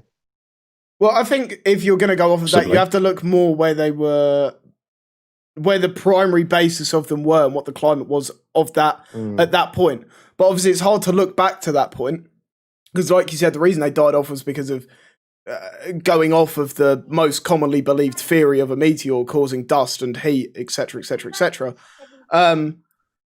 You've got to look at where they were based, what the climate would have been before the meteor, because there would still have been different climates. It wasn't like the entirety of Earth was desert. In theory, there was technically more land back then. Yeah, there was before it all split off. And obviously, because of tectonic plates as well, the world initially started as one large landmass. Yeah. What was that? Pangea. That's what it's called. I like that word. Pangea is cool word. And so, but there's still going to be differentiating climates. I mean, for instance, if you go from England to Scotland, Scotland is renowned for being colder than England, and that's only a couple of 100 miles. You go a couple of 1,000 miles from where England would, or like I don't know, equator line would be versus the northern or southernmost point of Pangaea, and you're looking at a considerable difference because the physics behind the Earth rotating around the sun is still the same. Yeah. So there's still going to be different things, and obviously going off of the idea that all dinosaurs were reptiles, you're assuming that all dinosaurs were cold-blooded and therefore living near the equator line, which isn't necessarily true because I imagine the entirety of it were populated. Otherwise, when you look back to Pangaea was before the dinosaurs, but the dinosaurs were around before that, around the same time as that. Am I right in saying that? I want to say, oh god, I want to say the Pangaea early was stages of dinosaurs were around the time of Pangaea. I thought it had all split up before dinosaurs turned up. But I there thought must Pangaea have was been really some kind of life on Pangaea to have sparked. Oh yeah, there must have been to some degree. So there must have been something habitating all of it, because like every ounce of it, or at least every location crocodiles, mate. Crocodiles, right? Crocodiles are dinosaurs. Those bastards have lived through everything. They are ruthless killing machines. You've got to watch out for crocodiles. Is a crocodile like a cockroach? Like, can literally survive an cockroach or a cockroach pud? A cockroach. I meant to say cockroach. Dinosaurs were there before the land broke up, supposedly. I'm going to take everything in chat with a pinch of salt, admittedly, but yes. same as take everything we said with a pinch of salt. But okay, so assuming that they were there before Pangaea split up because of tectonic movement and physics, then obviously if you look, still by theory of geography and the equator and just general area movements, etc., the north and the south are going to be the coldest points of Pangaea, correct? I think that bit's the easiest to say. So if you're going to have mammal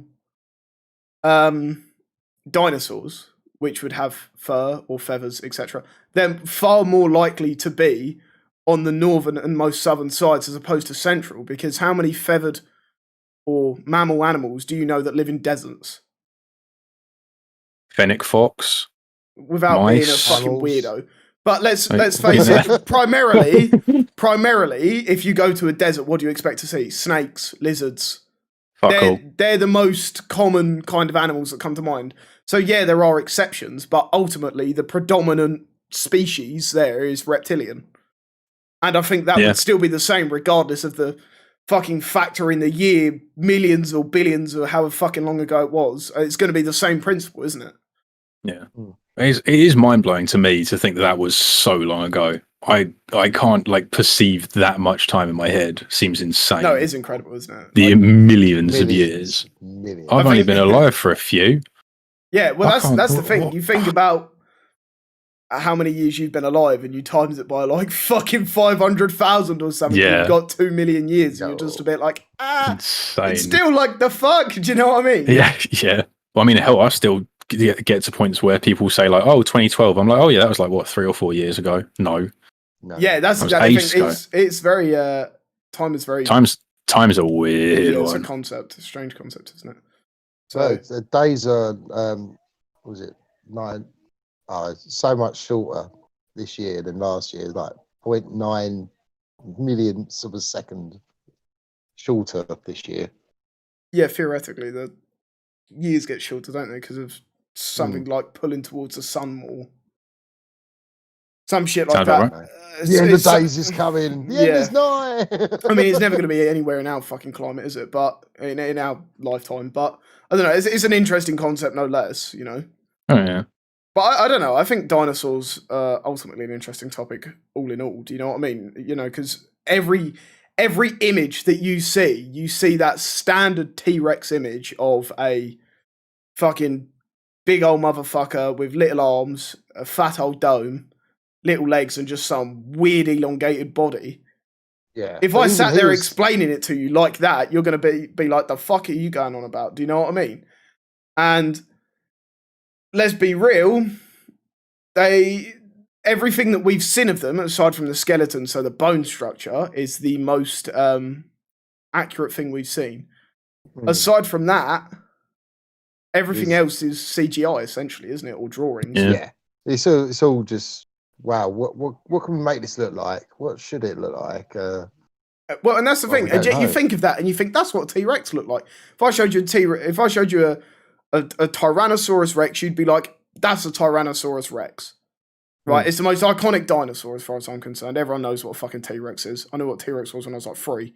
So, you know, it's the most iconic dinosaur. If you see a picture of it, you know what it is. But ultimately, do you know what it is? Because is that genuinely what that motherfucker looked like? I mean, bone structure, yes, and you can obviously form a shape around the bone structure. But what if these motherfuckers weren't fat at all? Like, you're assuming that it's probably got some sort of gut on it, and it wasn't just some variation of skin wrapped incredibly tightly to the ribs. You know what I mean? Because back then, obviously, there wasn't. I think foods weren't cooked or anything like that, so it was a lot less fatty. If only dinosaurs were taking selfies. Well, you know, if they had been clever enough to make a fucking phone system and store it in the cloud, it'd be well helpful. Speaking of which, though, what's your boys' opinion on time travel? Do you, obviously we won't create it in our lifetime, but do you think humanity will ever get to a point where we can create time travel and reliably use it? I just think hot tub time machine. That's it. That's my limit of time travel, bro. Hopping into a fucking time machine, going back, having a good time, fucking everything up, and coming back again and fixing it. Done. Doesn't the question of time travel always get shut down by the same answer? If we could, arguably, why wouldn't we have done it by now? Yeah, and why has no one come back? Why haven't we gone to Mars yet? Yeah. In theory, going to Mars is possible. It's going to Mars is more possible than fucking time travel. It seems. Well, yeah, but arguably, a lot of things are easier than time travel, and we know wormholes exist. But then I have one example: Simpsons. Yeah, Simpsons. Yeah. But what about black holes? Yeah, we know they exist. Where do they go? They're a big force. Well, they're just a massive density, aren't they? But what we can't really do much research on them. Do you know what I mean? Suck. Yeah, but where does that suck go? We don't know. We put a camera there. It gets sucked. It gets sucked, mate. It doesn't just you put a camera disappear there. out the other side. Shit gets sucked.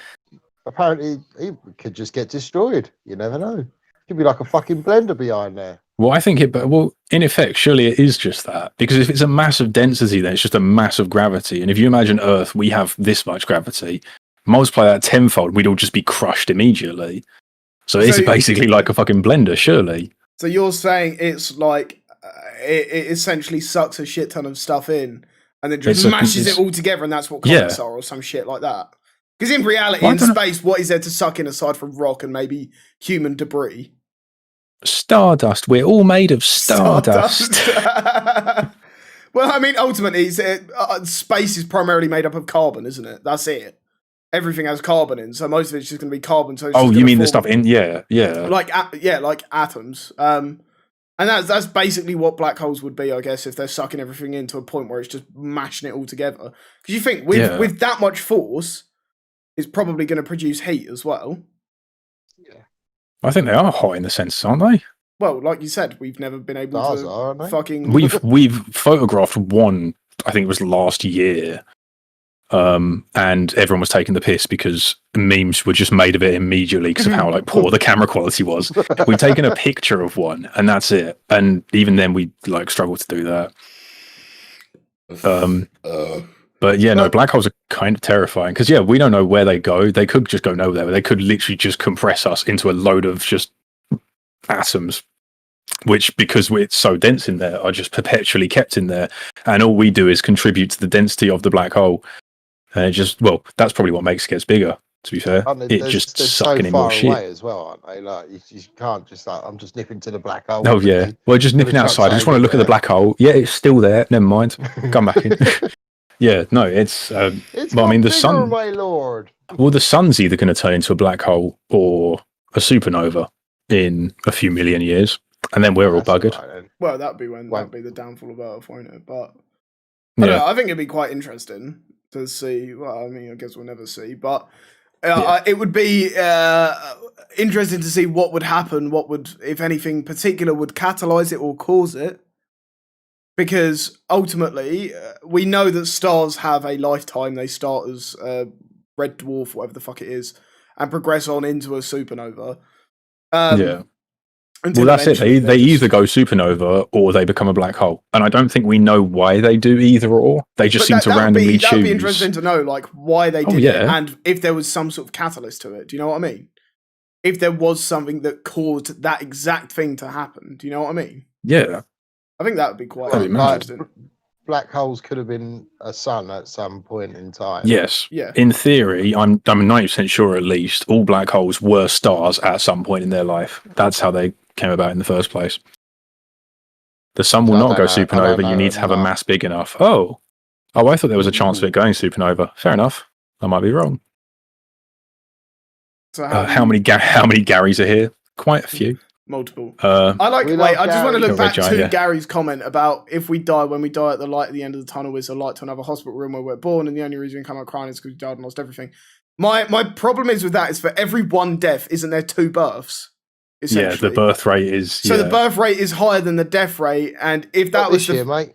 well, I don't know. I don't think there's actually. I think the death rate's higher this year, isn't it? Because Is of it? COVID.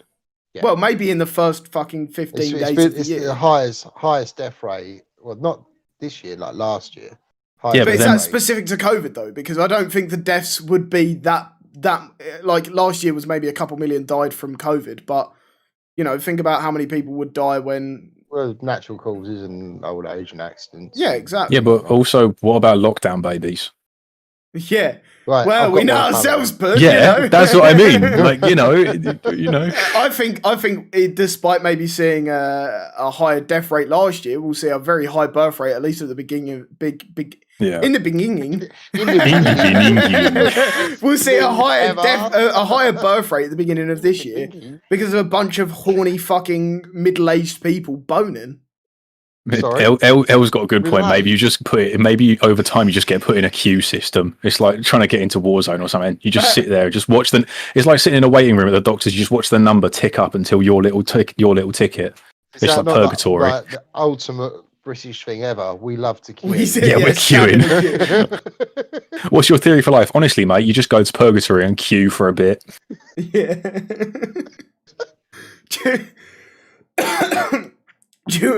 Here's your cue to go to the afterlife. Ugh. Yeah, I Shit. want to fast track it and you end up in hell. Like, well, that's a bit peak, really, isn't it? Greed, mate. There you go. Yeah, anyone that fast tracks, you're going to hell, motherfuckers. Oh, how much is the fast track ticket? It's your soul, sir. Yeah, it's I'll yours. take it. Yeah, It's your fully. soul. Too late. You've already asked for it. You've shown greed. Bye. See you in a bit. I mean, to be fair, if I could fast track it, I'm impatient as shit. I definitely would. Yeah. I imagine my soul itself is going to be the same when passing on. Do you know what I mean? I don't know. I think that's I think the idea of passing on from one life to another would just get shut down immediately though, just because of like birth rates and death rates being so different. Yeah. If it was 1-to-1, like if we was having one baby for every one person One that in, fucking one died, out. it would be exactly. Then maybe there would be some plausibility behind it. But where Yeah. do the new souls come from? How do you just spawn 7 billion souls? Do you know what I mean? Or whatever the fuck. Someone brought up a good point that I would actually like to talk about because I'd like to hear your opinion on this. If in effect, in the same vein as cyberpunk, how do you guys feel about cyberizing your own body in terms of implants, be it to make you run faster or to make you more dexterous or to enhance computing power with your brain? But on a similar kind of idea. Have you watched the film Ready Player One? No, I've heard it shit. No, I really liked it. I watched it. I thought it was pucker. So basically, it's about a company that builds a VR system, and this VR system becomes the most popular thing in the world. And people basically live and work in this VR system. You still have a conscious body, a real working body that functions, and you can do things outside, and you still have to eat and do all of that sort of stuff.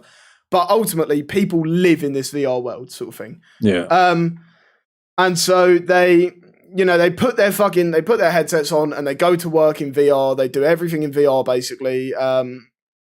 And then leading on from that, you can cause war in VR, things like that. But it's kind of essentially the same thing because in VR you can be whoever you want.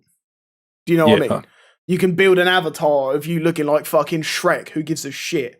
You can be whoever you fucking want. Can't imagine having an Austin Powers avatar. I mean, everyone will know it's me anyway. It just looks like it. So, but It's kind of I guess, a similar thing, but just real life without the headset, if that makes sense. It's kind of a similar kind of vibe. But I feel like it would be in quite a different vein if you're thinking, yeah, I can put on a headset and I could become some, buff mechanical bloke who goes around beating up people for the sake of it. What do you mean? I am. But then you take the fair enough. But you take the headset off and you're back to you. I think it would be a very different thing going under the knife and getting possibly permanent surgery to change something about yourself. Obviously, the biomed engineer here, this is really interesting to me. I'd love to do this kind of shit. Okay. But right now, the prosthetics and stuff that we have are relatively basic. It's nothing too off the wall. But if you think however many years down the line, when we could have way more advanced stuff that cut your legs off and replace it with a big motorized wheel. Do you know what I mean? Yeah, shit like that. do you think you would ever be up for doing that? And if so, to what extent? Would you go to the extent where basically the only thing left is maybe your mind and your eyes or something?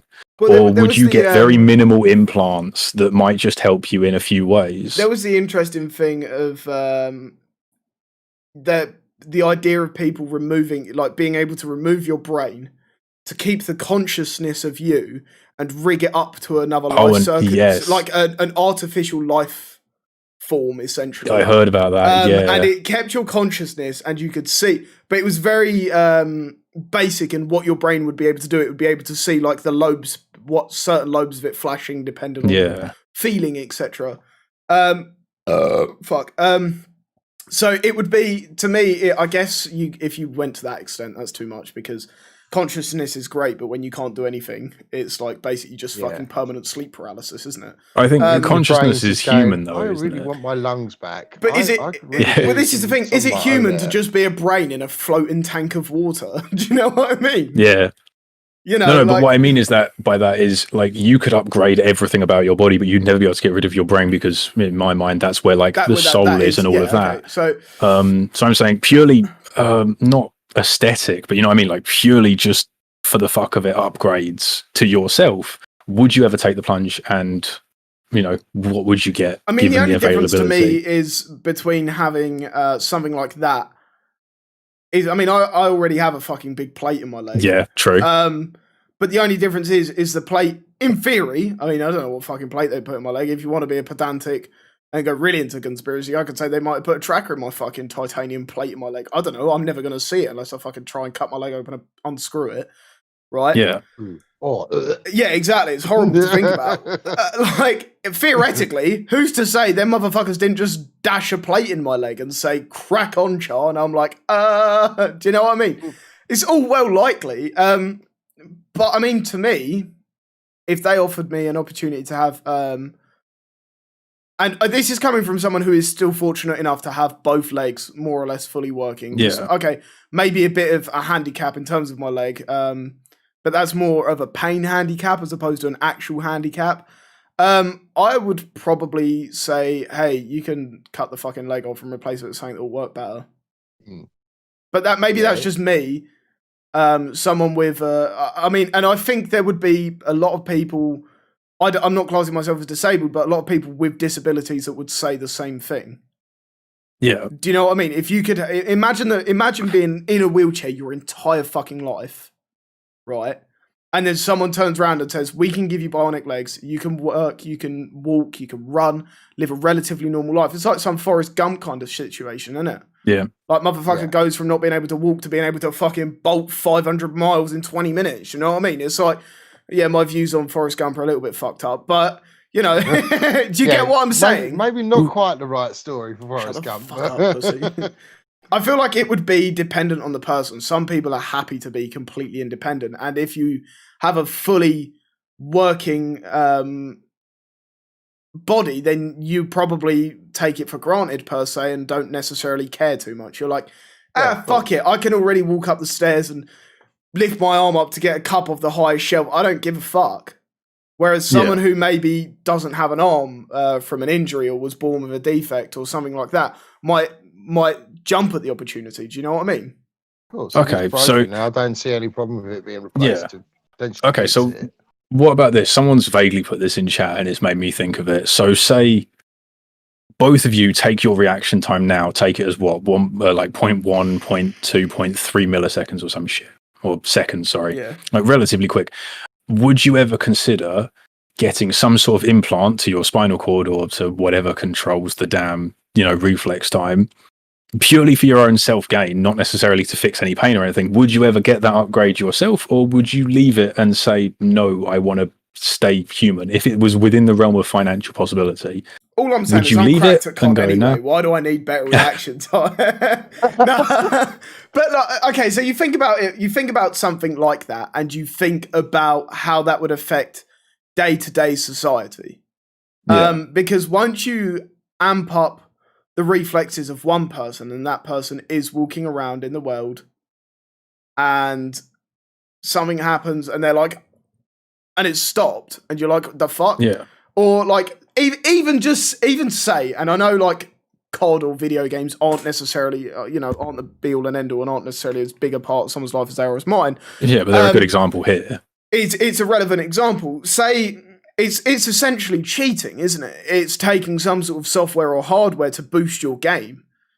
And if you worked off of that principle in real life, and people are like, well, fuck it, this cunt's cheating and ruining my fun, why can't I cheat and have fun as well?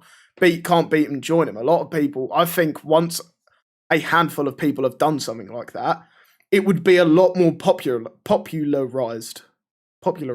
Yeah. A lot more people are going to be thinking, fucking hell, look what he's doing. But he's better than me.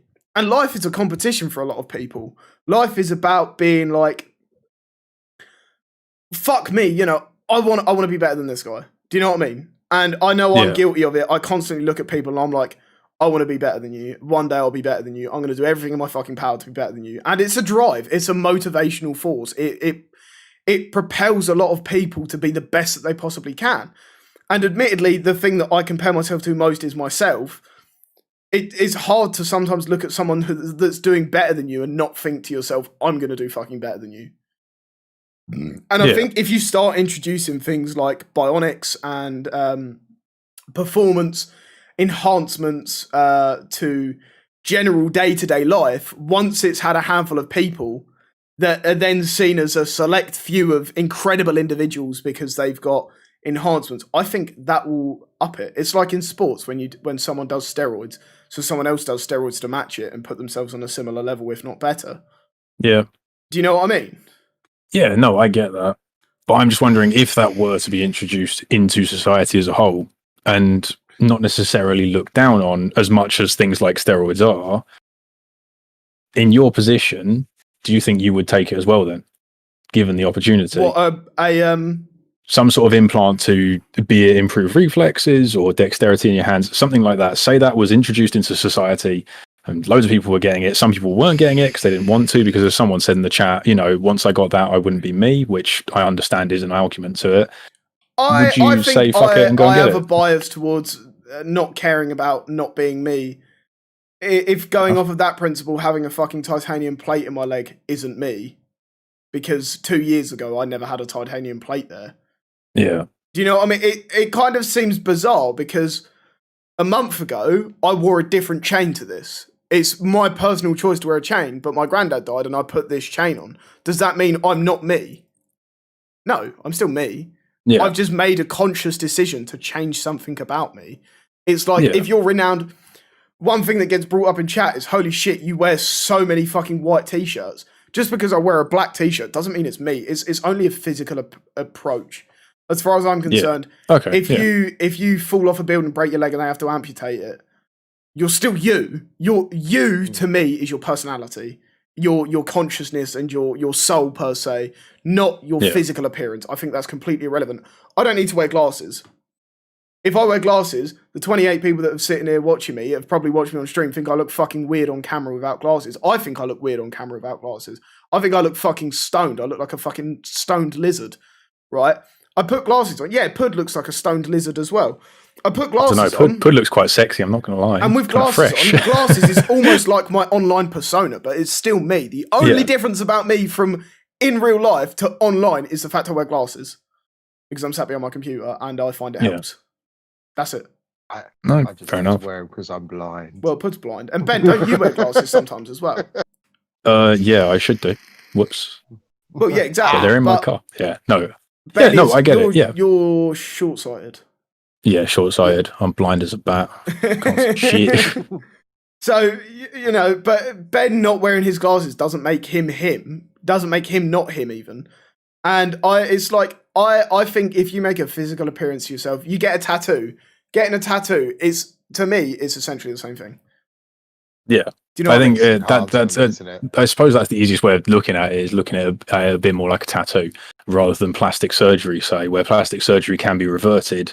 If you were to get this upgrade, I'm going to call it an upgrade. If you were to get this implant, it's a permanent thing.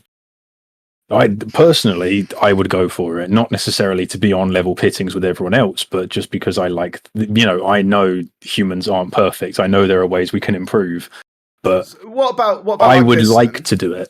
I would like to, personally. But what about like this? Okay, so your whole the genes on my mum's side of the family are the individuals are large individuals where they're fat, essentially. My granddad was fat, my mum's pretty big, things like that. I'm not small. And my dad's side was incredibly skinny. I've inherited more of my mum's side, like my mum and my granddad's side, of being inherently a larger person. Now I have been to a point where I was training for the Marines. Ben remembers me at this point. Ben knew me well at this point. I was training for the Marines. I was out running every day, and I went from 16.5 stone down to 13 stone in a few months. And it was all done properly. It wasn't me just fucking starving myself. And it was me doing it all properly. And I lost 3.5 stone. Okay. Now you could argue that my genetics say I'm meant to be a lump. In theory, right? You could say that because I was born as a fat kid, I was like fucking 9.5 pounds or 10 pounds, whatever the fuck it was when I was a kid. I was a fat baby, and I grew up always being pretty chunky. And to me, when I lost a load of weight, I worked on myself as an individual, and I went out running every day, working out, and I mean, like, I would wake up like 2 hours before I had to go to work. Like, I had to be at work at like 6 o'clock in the morning at that point because I was on security. And I would wake up 2 hours earlier, and I would run 2 miles in the morning at 4 o'clock in the fucking morning in the pitch black. I'd come home absolutely cooked. I'd had probably maybe 5 hours sleep anyway because I don't sleep very well at the best of times. I'd have a shower, eat like a small bit of breakfast, and then go to work for the day, work 12 hours, come home and run again. I'd run twice a day at this point in my life, right? And that wasn't me trying to change my fucking course of my life or anything. That was just me working on myself and bettering myself as an individual. How can you could arguably say, despite, getting a prosthetic leg that infinitely heightens your kicking power or some shit, isn't working for it, but you're still changing yourself essentially for the better. Yeah. Because if you're going to give yourself the upper hand, as far as I'm concerned, you're changing yourself for the better. No or yes? Yeah, I suppose, but arguably you could say the same thing about steroids. I don't think that steroids is changing yourself for the better, considering all of the adverse health effects it has. And I think I might be looking at these implants in a very idealized way, in the way that I'm thinking, you get it, and then everything's fine. You never need to think about it again. That's how I'm thinking about it. No it. doubt there will be more that comes with it. Yeah, if it was a bit more like steroids, where there were some serious adverse health effects, there'd be a lot more thought going into it. But in an idealized world, I think, I don't know, Pud, what are you thinking? Would you go in for something like this, or not particularly?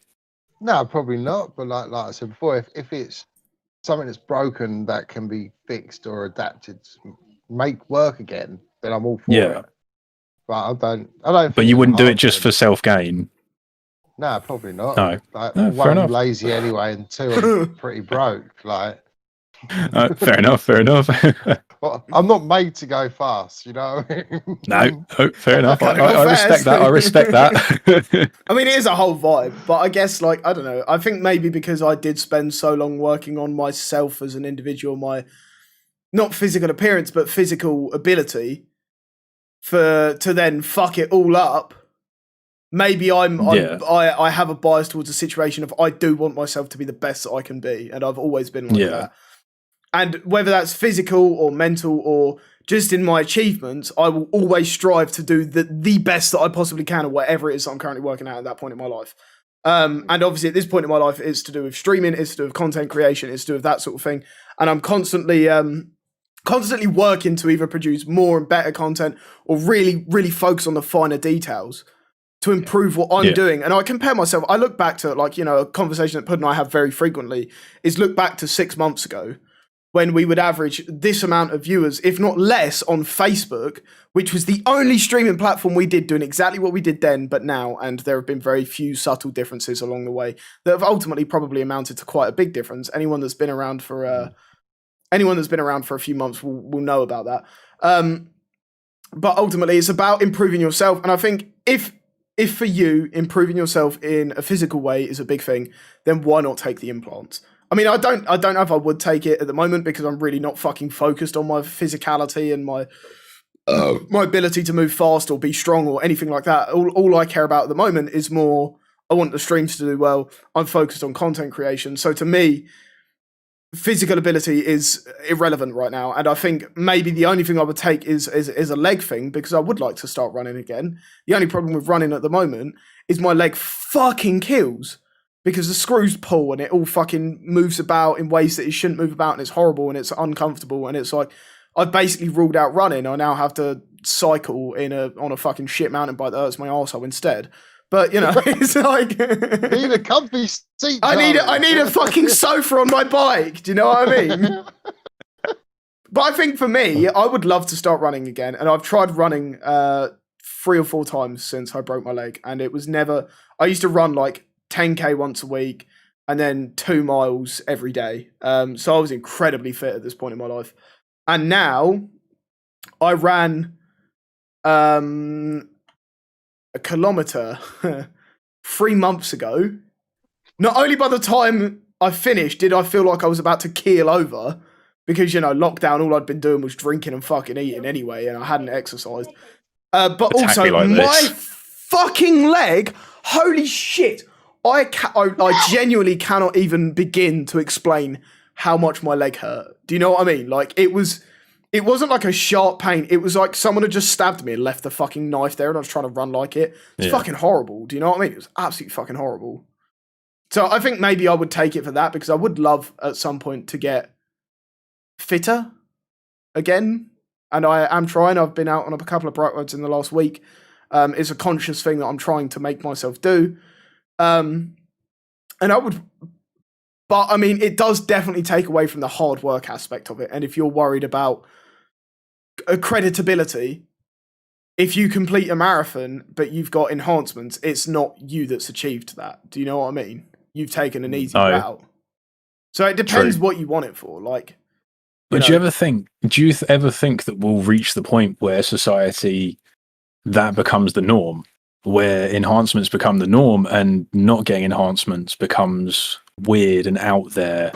And like, yeah, if loads of people had enhancements now and they were to run a marathon, and then, you know, no one would really care. If one bloke did it without anything, everyone would be like, wow, good on him for doing that. But do you think, you know, maybe 30, 40 years down the line from that, when then everyone has enhancements, do you think anyone would look highly on those people that don't get enhancements, if they're seen as almost like a social status kind of thing, or like a thing of power to have an enhancement, or a thing of normality, I suppose? I'm going to compare it to tattoos. Yeah. Tattoos are affordable. And they are something that are normal now, despite however many years ago being pretty taboo. And in a lot of families still being taboo. I remember when I first came home, when I came home with my first tattoo, my mum looked at me and didn't speak to me for 3 whole days. Mandy.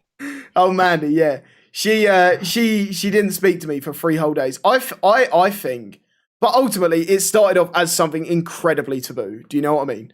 I think it will start, and maybe a few select people will have it. I'm going to go with the word brave enough, not rich enough. It will be a combination of the two, won't it? I think ultimately it will be to do with being brave enough. And then I think from there it will transgress onto, it might become more publicly available. I mean, I don't know how much tattoos used to cost, I think they initially started off cheaper and have actually worked out more expensive. But I imagine with something like this, it will work out the other way round. So it will become more readily available. And what happens then? I don't know. I don't know if people are going to normalize it to the point where it is abnormal to not have it done. Yeah. But will they give it an age cap? I suppose they'll have to do it once you've stopped growing. So for the first 20, 21 years of your life, you can't even have it done. Yeah. And that's minimum, if not to 25. Unless they only make it available to older people who have already lived out a life as a normal person. Normal at the time being unworked upon. Yeah, what? So like almost as a reward, kind of. Well, not a reward, but potentially it's like a pension, isn't it? It's like a pension for your body. I suppose. You've paid tax for the last 50 years, and now your body's starting to fucking die. Here, have an extra set of legs. We can recycle when you're dead. That'd be an interesting thing, though, wouldn't it? Like companies offering different types of insurance, like different companies offering the same insurance. You could have different companies offering the same insurance with a different payout in terms of what upgrades you're going to get, and you're going tiers. That'd be interesting. I think that's a possibility, I suppose. I think the problem is something like this is going to happen. We know at some point, enhanced prosthetics, and when I say enhanced, I mean better than that of having a normal leg, will become readily available at some point. It will. We know it will. Because let's face it, 100 years ago, they wouldn't have put a titanium plate in my leg. They would have cut it off. Game over, mate, yeah. Or they would have just casted it up and it would have been done with. Yeah. So in, say, 100 years' time, maybe sooner than that. Maybe sooner. That's what's scary. Of AI as well. Maybe sooner than that. This shit could become. I think it's a lot sooner than we think it's. I think it is as well. I think with minds like Elon Musk on the scenes, who is doing incredibly crazy shit with cars, let alone fucking prosthetic legs. Self-driving cars. That was literally unheard of. Well, exactly. That was the thing. Yeah, 10 years ago, you had your shitty old fucking Vauxhall Corsa trundling down the road. I actually think 10 years ago is actually too recent. I think you'd have to go 20 years ago. Because you think 10 years ago, my fucking... Yeah, but you think 30 years ago, or possibly 25 odd years ago, that was the advent of the personal computer. And those things were massive. And it's only been however long until now. Well, not even until now. They were making it about 10 years ago, like iPhones and stuff. The same computing power, tiny. We've had massive advancements. Yeah. And were it not for the fact that I'm busting for a slash, I'd go on into the conspiracy of aliens giving us, technology. I shall indeed. I'll grab myself another brewski. When Ben comes back, I'm going to go and get a brew and smoke. But I think like the interesting part about this is, to me, when I think within the next 10 to 20 years, enhanced prosthetics are going to become readily available. And I just don't know if at the moment they will do it by choice or if they will do it by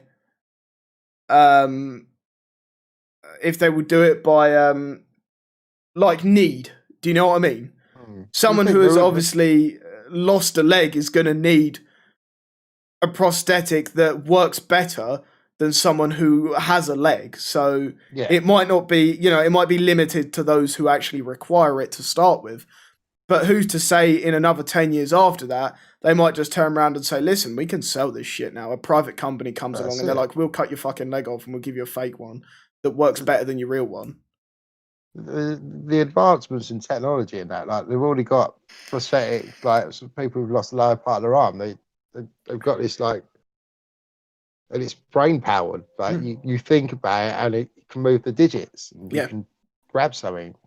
Well, they'll figure out a way to connect it to the nervous system and the brain and other such shit. However they end up doing it, they'll figure out a way to do it.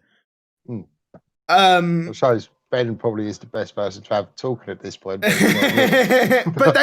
I think the interesting part about it is, regardless of what happens, they are gonna figure it out. Somehow they're gonna figure it out. Of course. However they do it, and I don't think Ben, even studying it, will know how they're gonna do it, but he knows that they are gonna do it.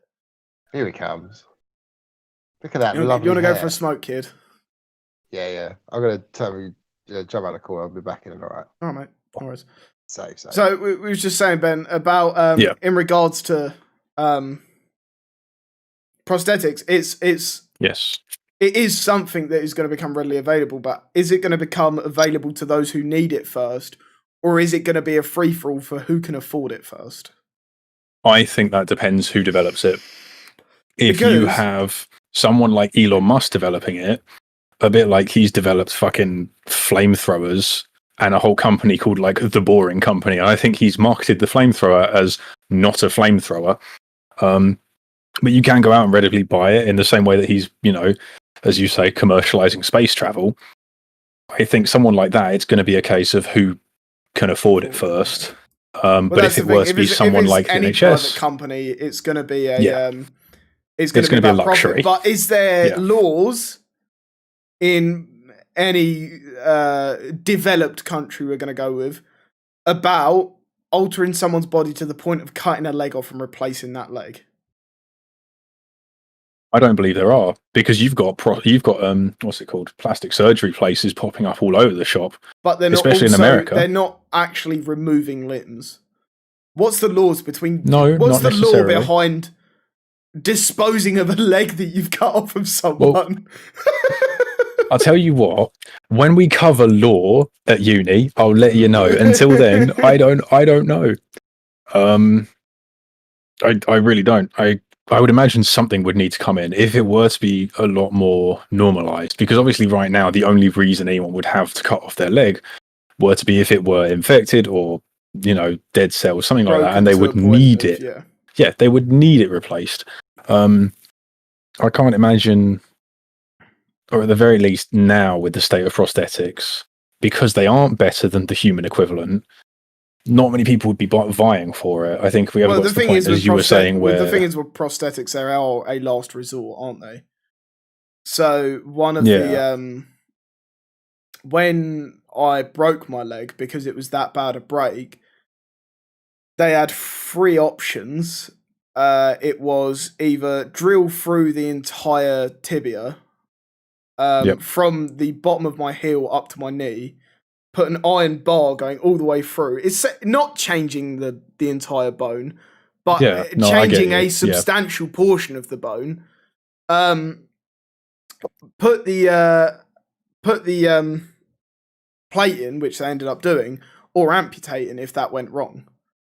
Yeah. And so when I remember when they put me down, they was like, "We're not sure what the final outcome's going to be, but it'll be fine." Promising. And I just remember going, "Holy shit!" And I woke up, and I mean, the first thing I saw was I couldn't see my fucking little toe, so I thought they cut my toe off. Oh, but, yeah. You've heard that story, but yeah, you know, it was an interesting thing for me before, like 10 minutes before being put to fucking sleep. I say against my will, but it wasn't against my will. It was ultimately for the better. But out of my control would be a better way of explaining. Yeah, it was interesting to me because it was like the last thing they said was, "We don't know what's going to happen." Like, and they did actually say to comment. me, they did actually say to me that if I break this leg again, because the plate is kind of the second to last resort, they would rather do the bar than the plate. They said that if I break it again, and I think this is what struck the fear into me as to why I haven't ridden so much. If I break it again, the next step will be amputate. The harrowing thought. Which is scary, isn't it? Yeah. Because they said at the point it's at, they won't be able to fix it again. Yeah. So that's the level we're at with prosthetics now. Obviously there will be advancements, but yeah, right now prosthetics aren't a first thought, they're an afterthought thing. Yeah. Almost once we've expended all other options, that's where we're going to go with it. So I think it'll be interesting to see when it does come to a point where it's not last resort and it becomes a viable option. But even prosthetics are limited, aren't they? Yeah, well, yeah. Because if you lose your entire leg, they can't give you a viable other option. They can give you a entire prosthetic leg, but it's never going to be even close to what your Yeah. entire leg did before. Because how can they program it to have a joint in the middle that knows when you're going to bend? And I'm sure they will figure this out at some point to connect it to your nervous system and your brain and stuff. But at the moment, they don't know how to do that. No, they don't know how to do it. There's AI and stuff which they've been including into anything below the knee. Yeah. With the ankle, the main problem that people have with prosthetics is getting upstairs. Yeah. Where as a human, you don't think much. You just go upstairs or downstairs. But if you actually break it down to the mechanics of it, you have to roll your ankle and get up. Because when I remember when I initially started walking again, and you actually might remember seeing me at this point, stairs were incredibly difficult for me because my leg, my ankle, literally wouldn't move. Can we just deal with Layla real quick? Because I know you're reading it too. Oh, can we? This is pathetic. Everyone should unsub this sheet channel. They literally bullied me in the last stream. Listen, Pink Queen Roblox. No one asked you to come in. You came in of your own accord, and then you spoke shit yourself. You can report me for bullying as much as you like. I mean, I'm pretty sure there's like a whole host of comments on here of you looking like an absolute fucking lemon. So, like, before you go away accusing us of cyberbullying, you're the one sat behind a keyboard. We've at least got our faces on camera. Then come on, mate. You're the one sat behind the keyboard. This is worst podcast on YouTube. Shut the fuck up, mate. Get out. You know, I don't want to have to ban you because you bring an element of excitement, hilarity to the stream. Excitement, And it helps feed the chat with a little bit of passion for how much of a tit you are. So I'm not going to ban you, but I just find it funny. You can crack on, mate. But in terms of it, I think if developed by a private company, I think it will become for the rich as opposed to for the need. Everyday consumer. Yeah. I think initially, at the very least, unless you've got someone like the NHS or something, or some sort of researcher that works for something like the NHS that has some massive breakthrough for this kind of thing. But then again, if they had some massive breakthrough, there's a high chance that a privatized company would go along to them and say, hey, don't release this to anyone. We'll pay you this much money, which no doubt will be more than the NHS can pay. I mean, so think about a self-driving car, okay? And that was developed initially by Musk. It was developed by a private company, okay? And it's only available to the rich. Now, I can think of people who would require a self-driving car more than someone with money. Like I'm going to relate you once again back to my fucking dead granddad. Yeah. He was an awful driver. And I still to this day think that he was driving up until the fucking day he was taken to hospital 2 weeks before he died. But he was an awful driver, and I still to this day don't think he should have been allowed to drive. And because of that, you've actually got to turn the camera on, Pud. Because of that, I think he would have benefited more from a self-driving car than someone with a couple million in the bank. Because he still had to drive him, like, if they'd have revoked his license at the age of 65, because I think now they actually reassess you when you hit like 65. I don't know if they do. I think they've been tempted to for a while, but I'm not sure if they actually do now. I know a couple of times he had to go for driving tests again. Maybe. But whether it's confirmed or whether it's oh God, Layla, you're so sad. Is she still commenting? It ain't shown up on mine. She's changed the account again. Fuck yeah. Let's go, gamers. Let's fucking go. So, because of that, I think that an old man who had suffered from a stroke and suffered from left side weakness and was the epitome of disabled per se, he would have benefited from that more than someone who has the money to spend on it. Do you know what I mean? And he had to go to regular doctor's appointments, regular hospital appointments, and they were difficult for him to go to. And, half the time it had to be me that fucking drove him or my mum that drove him. Because putting him on a motorway it wasn't a feasible option. Yeah. He didn't go over 30 miles an hour. If you put him on a motorway, it would have caused crashes. Do you know what I mean? And so someone like that, like elderly people, would benefit more from automated transport. Yeah. Yeah. Do you know what I mean? So, and whether that be like a privatized automated transport, i.e. each person has their own automatic car that self-drives, or whether that be like, say, a self-driving bus where you would order a service to come and pick you up. And then that bus would then, or like that vehicle would then pick you up from your house. Say it was just a normal car. You got in the car, drove you to the hospital, dropped you off outside the hospital, went and parked up in a normal space that doesn't take away from anyone else. And then when you're out, you press a button, it comes up, picks you up, you get in the car, press the button, it drives you home. So pretty much Tesla. Well, yeah, exactly. But that's what we're saying. Yeah, that's what we're talking. That's what we're talking about. That would be more appropriate. Like, there are people who would actually benefit from that, who would actually be able to say, I could do with this in my life because it would make my life easier, than those who are just rich and lazy. Because think about it, like we were saying, my granddad could have used it to his advantage. He could have actually used it. He had doctor's appointments on a regular basis, things like that. It would have been a beneficial thing for him, as opposed to someone who has fucking loads of money and could just pay a fucking chauffeur. Yeah. Do you know what I mean? Then that's all it is. It boils down to laziness. So, and that's what we're saying about... Ultimately, humans boil down to laziness, though, don't they? Everything we do is for, to make it less extensive for us, I suppose. Yeah. I don't necessarily mean that in a bad way. But yeah, it is going to be laziness that's going to drive anything like this. Exactly that. So, but the whilst interesting... I do agree with you, though, is that, yes, after thinking of it that way, of thinking of it in terms of the self-driving car, it probably will go to the upper class, the elites first. Yeah, 100%.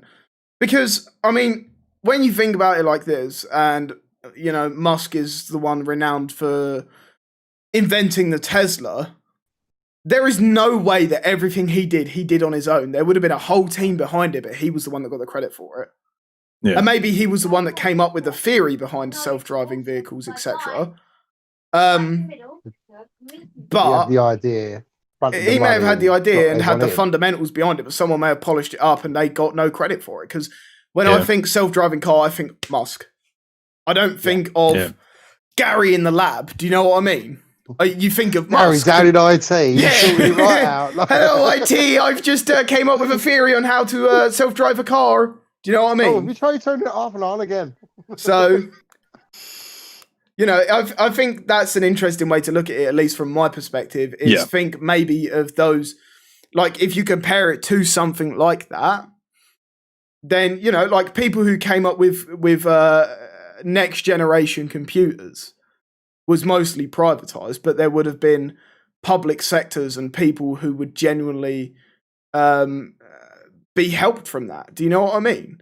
What if giving, I don't know, my computer could launch a fucking rocket, right?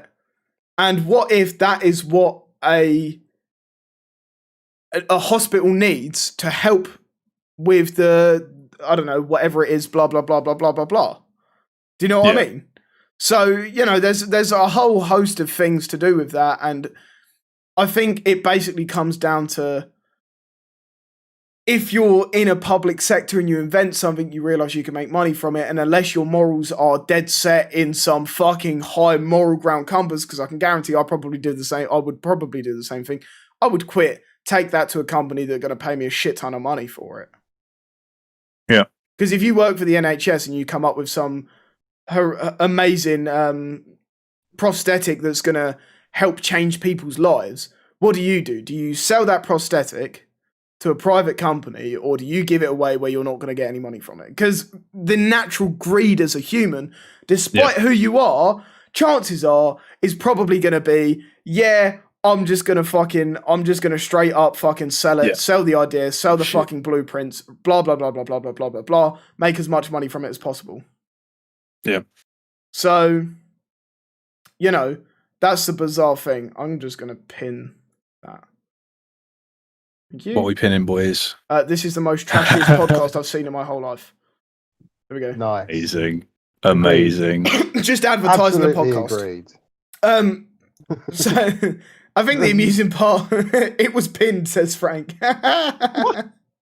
Exposed you to. Thank you. I'll check Twitter later. My Twitter handle is @HalfordSucks. Feel free.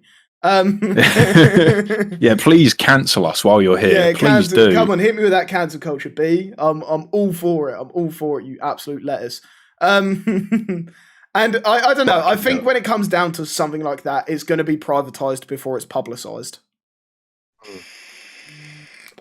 you know what I mean? Because how long will it be until self-driving cars go to people who would actually benefit from it? That's going to be a long time because they're not. Yeah, they haven't made their money on it yet before they can do that. Well, that's exactly the thing. That's exactly the thing. Gets involved, and then it's just a fucking vicious circle, really, isn't it? To be honest, as bad as it sounds, I will be interested to see if they ever go to the people who actually would benefit from them as a priority. Because the only way that would happen is if a charity came together and raised money to buy self-driving cars for those who need it. Yeah. That would be the only way it happened. Because what was it? There's a scheme going on with the government. If you're disabled in some way or another, or financial hardship, that kind of thing, then you can get effectively a grant from the government, and they will give you a car. Now, cars have been commonplace for 30 odd years. They've been commonplace, I'd say, if not more. And this last year, was the first time I'd ever heard about that. So I would be worried if things like self-driving cars and stuff like that, it could be the same thing as that, like you're saying, where a charity has to come together to deal with it because the big companies won't. The big companies see, well, we'll make more money if we just sell it to those, if we stick a massive price tag on it, we can make way more money selling it to the elites who will see it as a fancy little thing. Talking about the financial side of it, someone just brought up an interesting point. Technology costs money. Who's going to pay for it for those who need it, right? And now I think this is a very common misconception with technology, right? Is it doesn't cost anywhere near as much to manufacture as what they sell it for. Yeah. You know, the reason PlayStation 5s and Xboxes 2 years down the line will cost £100 less is because they have made the money that they want to make on it, and now they're just making excess. Yeah. The expensive part is the research. It's paying for the man hours to do the research and the development of the product. And the only time that technology costs a lot is when it uses parts that aren't readily available.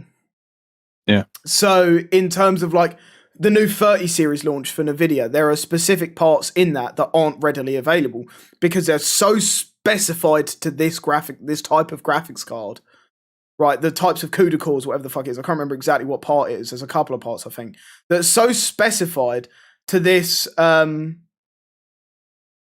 of technology that it costs a lot of money. It's ultimately to manufacture a catalytic converter for a car now probably costs 50 quid. To buy one brand new probably costs a few hundred. Do you know what I mean? And so the interesting part there is technology doesn't cost a lot of money once it's developed. Yeah. And once it's developed and they've made their money back, that shit's still not going to be readily available because if they drop the price, small-minded humans are going to turn around. And by the way, this isn't a dig at anyone. This is me by saying chances are most humans are small-minded and are going to turn around and say, why does it cost less now when 10 years ago it cost $5,000 and now it costs $1,000? It's just small-minded. It's because people don't understand that that even though it's been built, it also probably took hundreds and hundreds, if not thousands and thousands of fucking man hours to research and develop and build a product that product turned out to be. I mean, you look at the iPhones, and the iPhones ultimately, I think if you buy an iPhone 12 brand new, which is what this is, it costs maybe £1,100 or some shit. I don't know what the going price is for them. One's on contract. Something ridiculous like that, yeah. And I remember an iPhone 5 to buy brand new cost £500. They have been able to do this, even though they've probably had, and let's be honest here, don't fucking lie to yourself, they've probably had the technology for an iPhone 12 for the last 5 years. Right? Yeah, quite possibly. They may have developed on it and polished it a little bit more, but ultimately the basis of the technology, there is nothing different about this. to the iPhone 11, to the iPhone 10, to the last few generations of iPhones, right? They've maybe compacted it a little bit more and made the screen bigger and made the fucking bezels thinner, right? And managed to upgrade the display. But that technology has actually probably been around for the last 5 years. And so because of that, because they're releasing it a little bit more each time, they're like, we can up the price a little bit more each time. Do you know what I mean? We drip feed it, boys. Just drip feed stuff that we can. And so, because of that, how they have to balance it out and to make people not go fucking balmy, that the iPhone 12 has made pretty much the exact same as the iPhone 11, with maybe a couple of tiny tweaks. They up it by £100 because otherwise the world goes into fucking pandemonium as to why was the iPhone 11 so much, but it costs the same amount. Do you know what I mean? It's balmy. Yeah. It's actually it almost feels like more of a what's the word? Joke.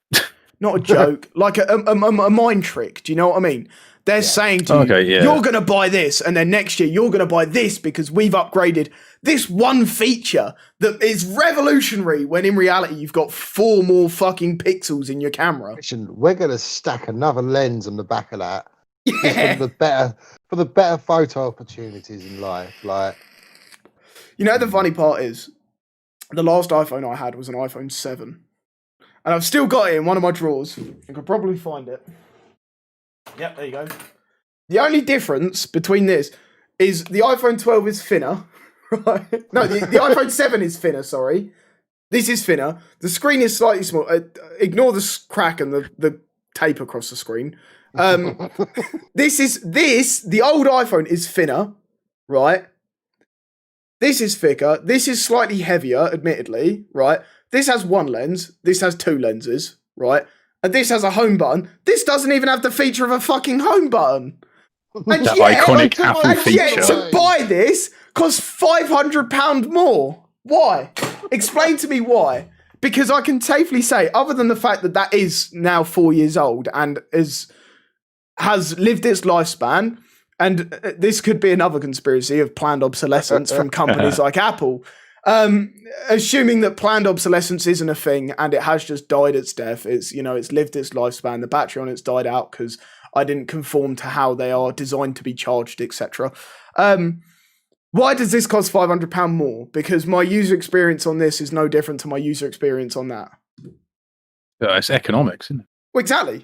But I mean, economics is an entire rabbit hole of, as you say, planned obsolescence and everything else that comes with it. Exactly.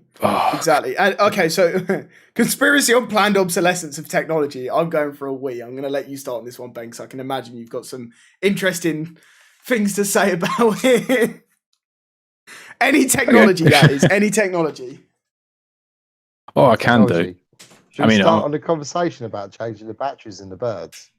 Or no? Oh, definitely changing batteries in the birds. 100%. Why do you think the virus is here? It's because they're changing batteries in the bird. Have you ever seen a baby pigeon? No, you haven't. Why? They don't exist because they're robots, mate.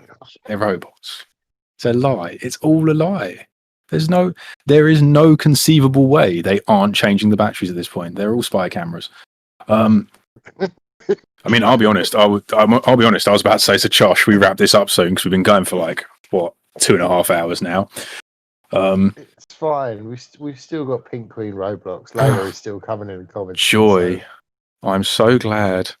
I'm surprised we haven't had. Oh, you've only got 30 people. Well, we haven't at the moment. We've got 24. But 24 people watching. You should go and subscribe to someone else with their satanic videos. Oh, she already tried. She already said go and subscribe to someone else or something, or unsub from this channel. But I like the idea that she will type that and think someone's going to read her comment and go, yeah, do you know what? I'm going to listen to that. I'm going to unsubscribe. Not how it works. Bless her. I mean, we haven't had to pay for any people to subscribe so far, so I think that's a bonus. No, that is a bonus, yeah. Not going to lie. We're not botting. We're not botting just yet, yeah. Sorry, Charlie, we went on a tangent. Go on. Oh, we were talking about Pink over here. Classic stuff, really. What she said now? Oh no, she hasn't said anything different. We were just saying how we like the idea that she's going to sit there and type out a comment saying everyone should unsub, and she's going to sit there and think people are going to read it and say, yes, I shall unsub. Because this one woman, we are obsessed. Oh no.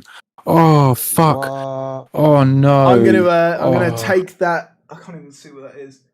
That picture of a Lego Barbie girl is what it looks like on my screen. Bearing in mind it's about this fucking big.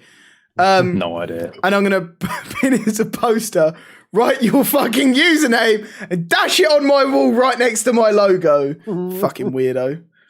Who's the one that's obsessed? Like, you're not even subbed and yet you've come back again. I was about to say, who's the one who's obsessed here when you come in every fucking stream and constantly put more comments in? You could just ignore us and leave us alone and you'd never see us again. But I love the fact that you keep coming back. It cracks me up. You come back on your other accounts as well, just to actually. Maybe if we could get a few more, just so that she comes back on the other accounts. Time out. There we go. She's back in a minute. You're so obsessed with me, but you're back with a different account. Yeah. Fuck off. You're so obsessed with me. I'm going to go on another account just to show. Yeah, she's been timed out. Oh, twice apparently. She'll be back. She'll be back.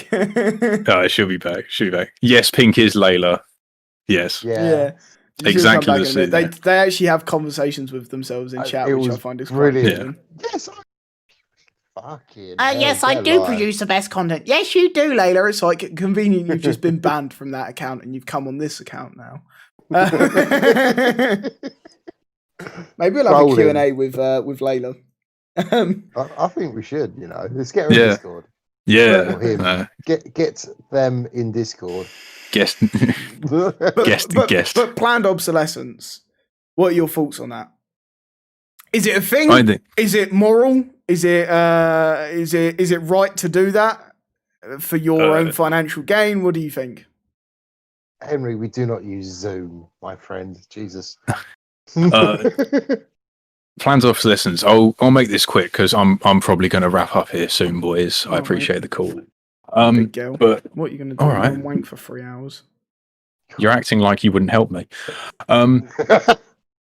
Well, but I think planned obsolescence, is real. I think it is slightly immoral to those who are less fortunate and who may have worked very hard to get one thing and then by the next year it's broken. I think from an economical standpoint, if you run a business, as immoral as it is, it's a very surefire way of getting more money every year, sort of without fail. iPhone's the biggest culprit here, despite the fact that they have come out on multiple times to say, no, we do not use planned obsolescence.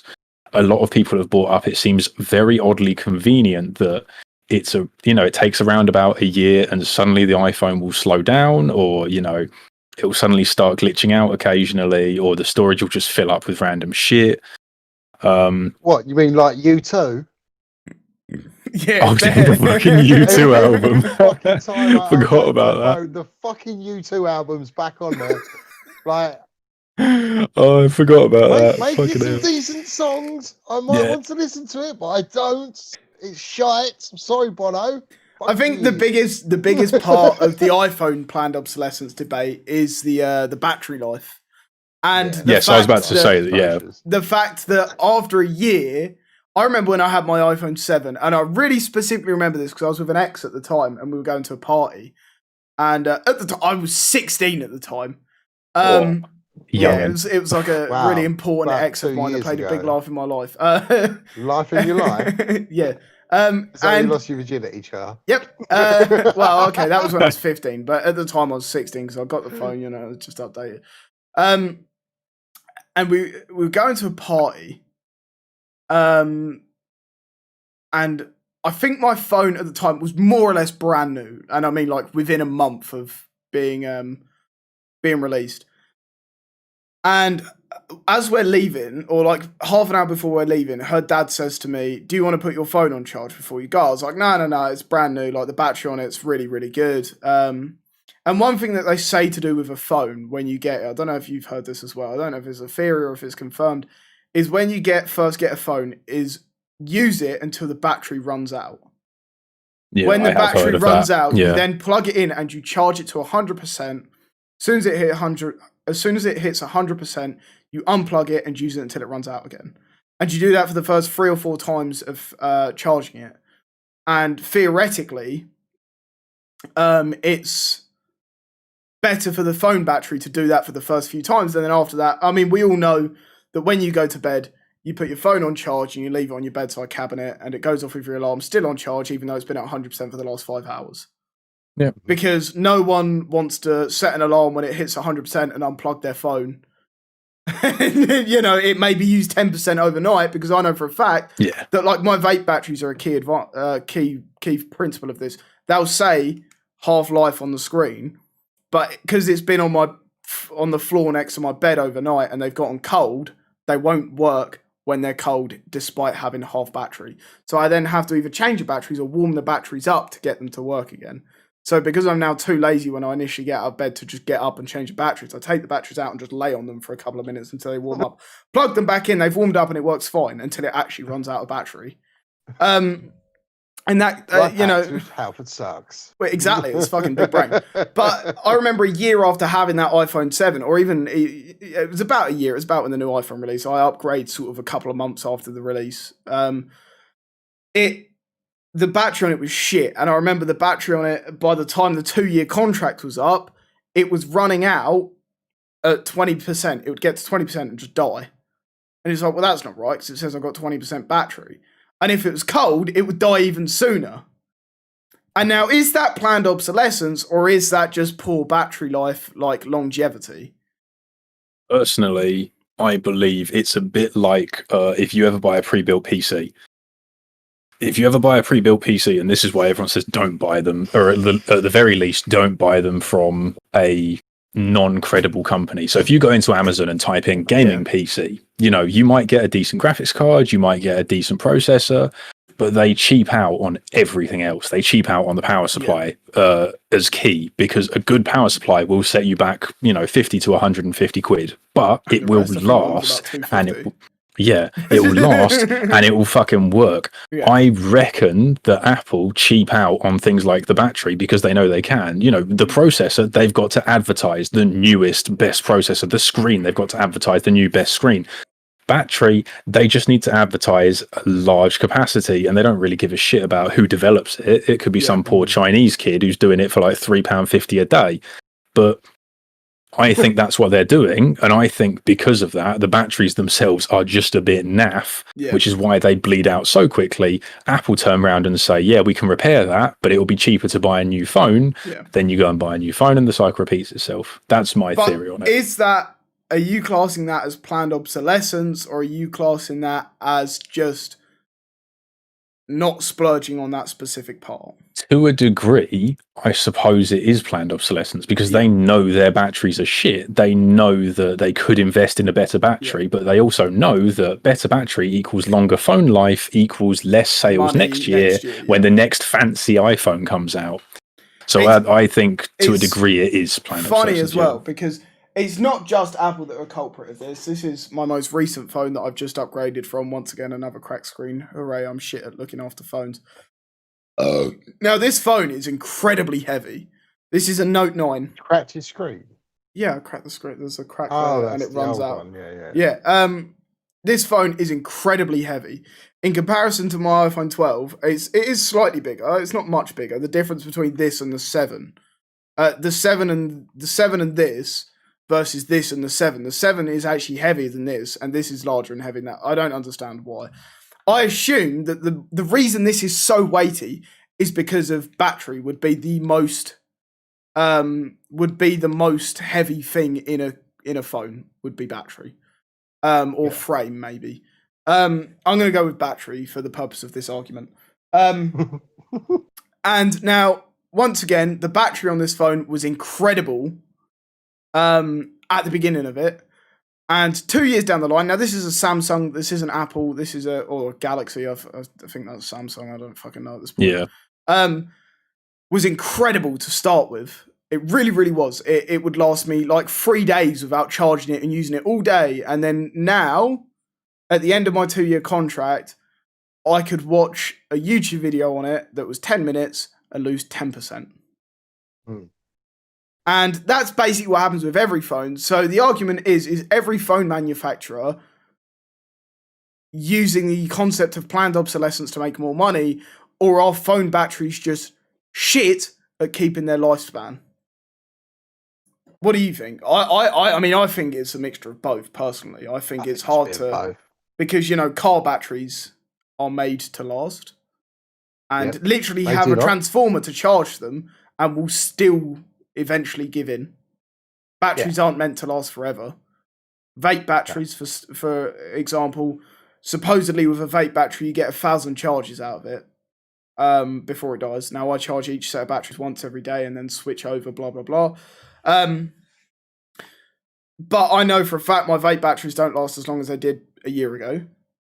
And I'm maybe halfway through their cycle. So in another 300 days' time, are these going to last an hour each before I have to plug them back in and charge them again? Like, is it just because batteries aren't made to last forever? Despite being able to be charged, eventually they lose the whatever type of energy is in them, or whatever the fuck it is, however a battery works, or the weather gets to them and weathers down the chemicals in them, whatever. Or is it planned obsolescence? Or is it a mixture of both? I personally think mixture of both. I think the battery is literally the hardest working part of anything that has a battery, isn't it? You're constantly running the charge down in a battery, because that's running everything else. You're constantly charging the battery back up, which isn't going to do it that great overall in the long term, is it? So eventually it's going to get pretty much bored of being charged constantly and used constantly. It's going to shit itself. Yeah, I mean, I guess so. I don't know. It's a weird thing with a battery. It's like, obviously, assume you use your car properly, right? Assume you... Unlike you, Charlie, 100 yards, I'm driving. I mean, more the only time the electrics are on are when the engine's running.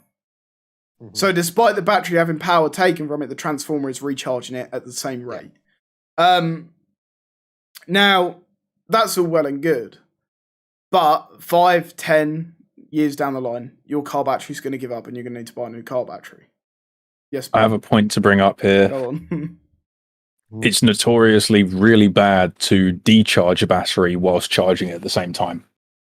So as much as your car battery may last a hell of a lot longer than, any other battery you use, if you were to take that car battery, like say 10 years down the line, if you were to take that car battery and stop charging it all the time, it would be infinitely worse than any other battery you charge, then use, then charge, then use. Like because you're charging it all the time. You don't keep the laptop plugged in all the time, do you? Yeah. You use it and then you charge it while you need it, if it's flat sort of thing. Because I know for a fact with my laptop that Pud currently is using, I can guarantee you have that plugged in all the time. Because if you unplug it, the battery on it's shit. Yes. Because when I had it, because at the time I was working and doing college, and while I was at work, I was doing college work and stuff, it just made more sense to have it plugged in all the time because I had that facility there. It was constantly plugged in. And that never had the life cycle of run it flat, recharge it. Because laptops, for whatever reason, despite being bigger than a phone or whatever, just have shit batteries in them anyway. I don't think I've ever had a laptop. Yeah. I mean, I've only ever had low-end laptops. But laptops, I've never had one that had good charge in it. Except the laptop I was given at work like a year or two ago that was actually like fucking 15 years old and had been used properly and wasn't too bad. But ultimately, it still would only last 3 or 4 hours before it died. Despite promises from laptop companies being, this battery will last you all day. It's like, how long do you think my fucking work day is? 2 hours long? Like, you're lying, bro. Do you know what I mean? Jesus, I've got to have my fill of YouTube in between work, for fuck's sake. Yeah. Exactly. A normal working day is 8 hours. By the time you've binged watched 4 series on Netflix, it's actually like 15 hours. Do you know what I mean? The time I'm hidden in the toilet with my laptop, okay? Exactly. And I think they don't market batteries the way they should. I think they should say, this has an expected life cycle of a year, as a disclaimer for anyone that doesn't really understand what's going on. But they're not going to do that because their sales will drop. Although in reality, are their sales going to drop? Do you know what I mean? No. If you say, hey, this is a new iPhone 12, it's going to work incredibly well for the first year, and then after the first year, you're going to see a deterioration in battery life. People are still going to buy the iPhone 12. Yeah. Because it's the next thing. Do you know what I mean? Because the battery life on their old one will have already been dying. So it's like they're still going to sell it, just maybe not as many on release or whatever. And I mean, you know, I don't run a product business. I run a different kind of business. So that side of business for me is different. And I don't know, it just seems bizarre to me. Do you know what I mean? I think there are, if it wasn't planned obsolescence, they would market it in a different way, as far as I'm concerned. Yeah, because you could so easily advertise the length your battery is going to survive rather than the length it can get through in a day. Yeah, I mean, if it weren't for planned obsolescence. Yeah. If you look into small print of buying a fucking iPhone or any phone or any battery-powered product that's rechargeable, they don't tell you the lifespan, even though they probably have a predicted span. They probably have a predicted number for the lifespan. Do you know what I mean? And it's oh yeah, they have a business model. Of course, they have a predicted number for the lifespan of the battery. Yeah, and so it isn't weird to me. I do understand why they don't do it, but it's almost just like, man, it would cost you like less money to be fair to advertise that.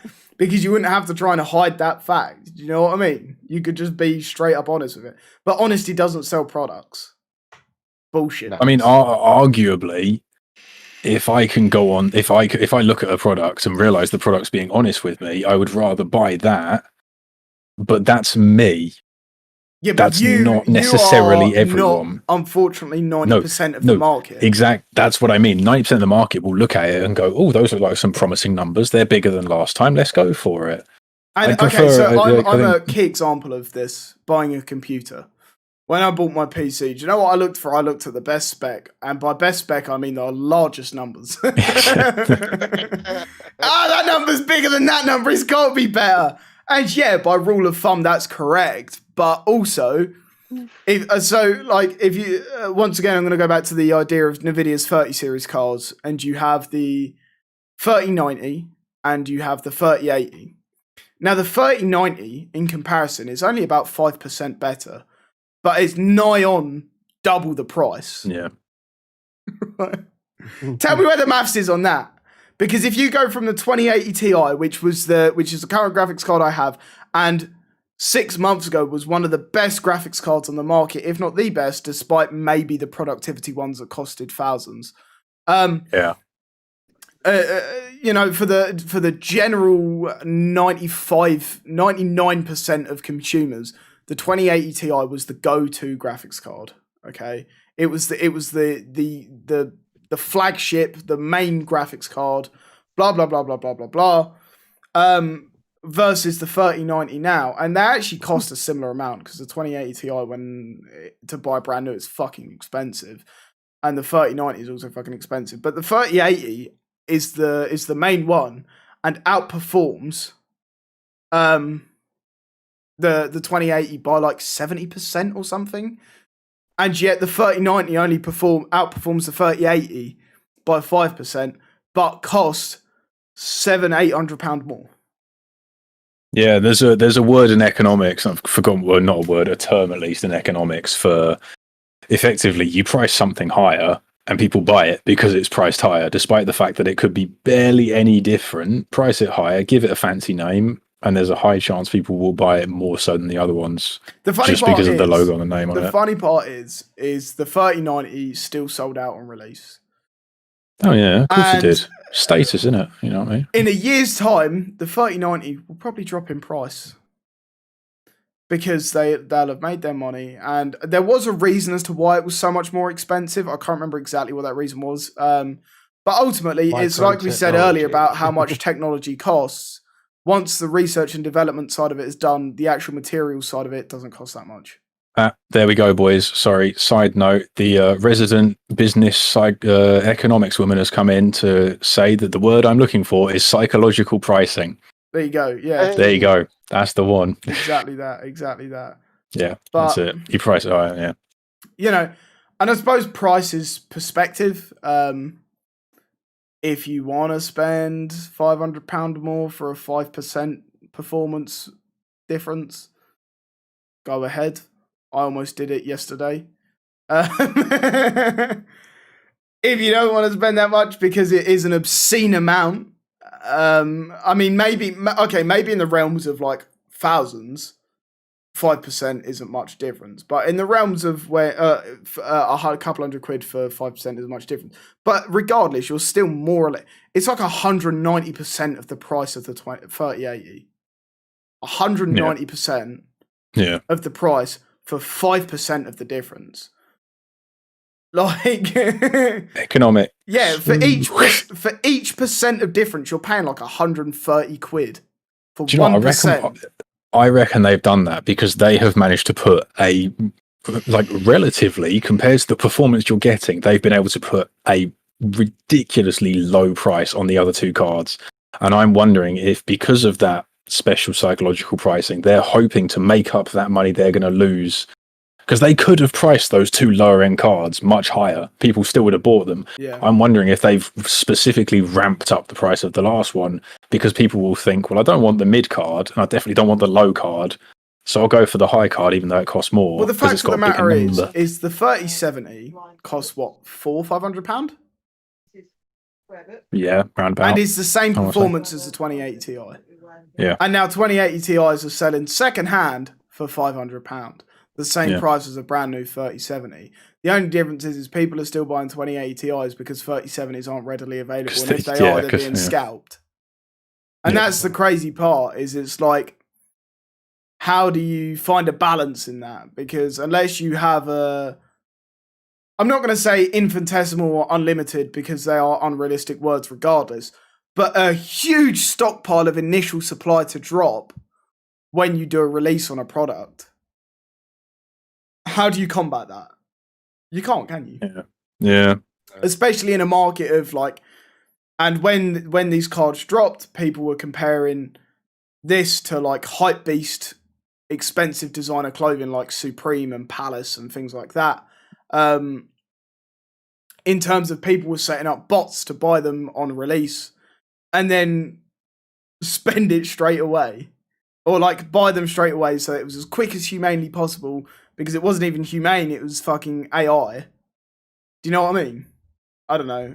It's one of those things that you can go on for hours about and try and get to the bottom Scalping's of it. really fucked up a lot of things lately, hasn't it? Like PS5s, Xboxes, which is a much more relatable one to the everyday person. PS5s and Xboxes for the last 15 years have been overly available, if not readily. Do you know what I mean? Yeah. And now PS5s and Xbox Ones, it's like fucking gold dust. If you buy one, you can sell it for twice the fucking money because they're not readily available and people want what's best. Ridiculous. And because of there's a word for that as well, something to do with demand. I've done this. I did a whole I did a whole 4 or 5 weeks of business at secondary. All right, I fucking knew something about this. When did you do that? Because I didn't do that. No, it was when I moved school. I was all right, fine, I'll take that. And then it is kind of supply and demand, I suppose. Yeah. And then I realised, wait, this is budget. I want to do maths, so I did maths instead, and that was doubly as budget. But I don't know. It's one of those interesting theories. I mean, we started on one conspiracy today and ended up on planned obsolescence. It's been a wild ride, lads. It's been a wild fucking ride. But I think that's probably talk some shit. Yeah, that's the purpose of this. Just talk pure shit. I think that's probably a good place to end it up, lads. Anything else to add? Any questions from the chat, maybe to round it off? If not, I think I'm quite happy to finish it there. Unless you two have anything to add. Not particularly. I'm quite happy to finish up. I'm quite happy to go and I take my Amy just digs out. Ben, you chose math, poor man. I completely agree. Completely agree with Amy there. You chose haggis, poor woman. I knew me first. Well, I did start laughing when she went, bigger isn't always better. I was like, well, ask Elliot. El's pretty big. We love El. Oh fuck. But no, I think that's probably a good place to finish up then, lads. I think that's a good place to finish up. Thank you very much, everyone, for turning up and listening to us. Well, have some beers and chat some bullshit. Sorry, I put all of mine in the bin. When we come back for clink an empty glass. Huzzah. Podcast 2, Return of the Sith. What topic do we cover next? I don't know. That's a good question. What can we just chat absolutely? It only needs to be a topic for the first 10 minutes, and then we tend to go. I was about to say, yeah. So we just tangent. It's just a starting point. Someone actually asked me in stream earlier to talk about mental health and bullying. And I think that could be quite an interesting one, especially in today's current society and our resident weirdo Layla. I think mental health can be bullying, and bullying could be quite an interesting one. It was something that started, it's relatively near and dear to my heart in regards to school and stuff. Yeah, Amy's brought up a good point though. It could also trigger people, which I do agree with. Well, I don't want to make people feel uncomfortable tuning into the stream. But it's only going to be about our personal experiences. True. Do you know what I mean? It's not going to be anything. I mean, some of the stuff that we've touched on the last two have been potentially triggering anyway. So as far as I'm concerned, I'd say it's probably relatively safe to go towards. And I think coming from a streamer as well, someone constantly in the limelight and experiencing quite a lot of hate, it might be interesting to hear my side potentially. I don't know. Yeah. No, we leave baby. We leave the DMR for the Warzone live streams. Yeah, we will talk about. We'll cover games and specific games at some point, but at the minute, this is an escape from COD for me. This is this is like a nice little voice to escape playing that fucking awful game. I think next time we'll talk about mental health, well-being. Obviously, I do advocate mental health quite a lot on stream. And I think it's nice. It would be nice to say, "Hey, this is what we're going to talk about. This is what we're going to cover. This will be what the 2 or 3 of us, how many of us end up coming to discuss in regards to, you know, I think it could be quite interesting to talk about experiences, and we won't talk about in regards to just general stuff. We'll talk about our experiences, how we dealt with them, maybe." Do you know what I mean? Yeah. So. Yeah. If not, anyone else is here, go and join the Discord. Sling some ideas in the Discord. Yeah, maybe we can make another channel for another channel, in Discord for podcasts. We'll talk about podcast talk.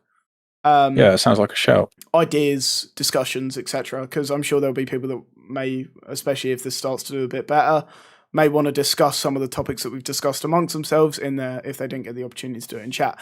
So, regardless, I think I'm happy to end it there if you two lads are as well.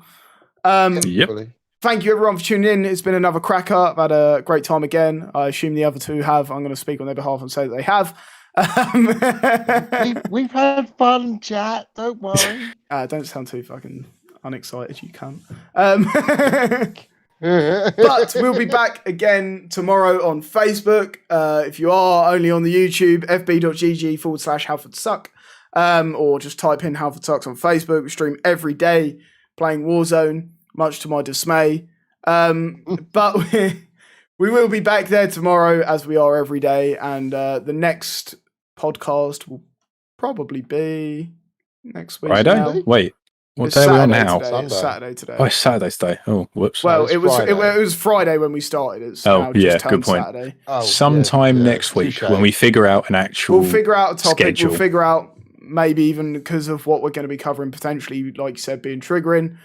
We'll figure out maybe the do's and don'ts of what to say and what not to say. At some point, we're going to need to set some ground rules for this, what we can and can't cover and stuff. Even if it is for fun, there are still things that are maybe too much to talk about, which we'll figure out between us, etc., etc., etc. We want to get some new graphics for it done as well. I know this is incredibly boring. There's not much to see here. We'll get some new graphics done. We'll get a little logo built up, things like that. But with all of the technological issues regarding fucking streaming that I'm having lately, I'm not having too much fun doing any of this. So we'll be back again tomorrow. Don't just suck it, Halford, suck it. Big love. Peace out. And we'll see you in the next one. Safe.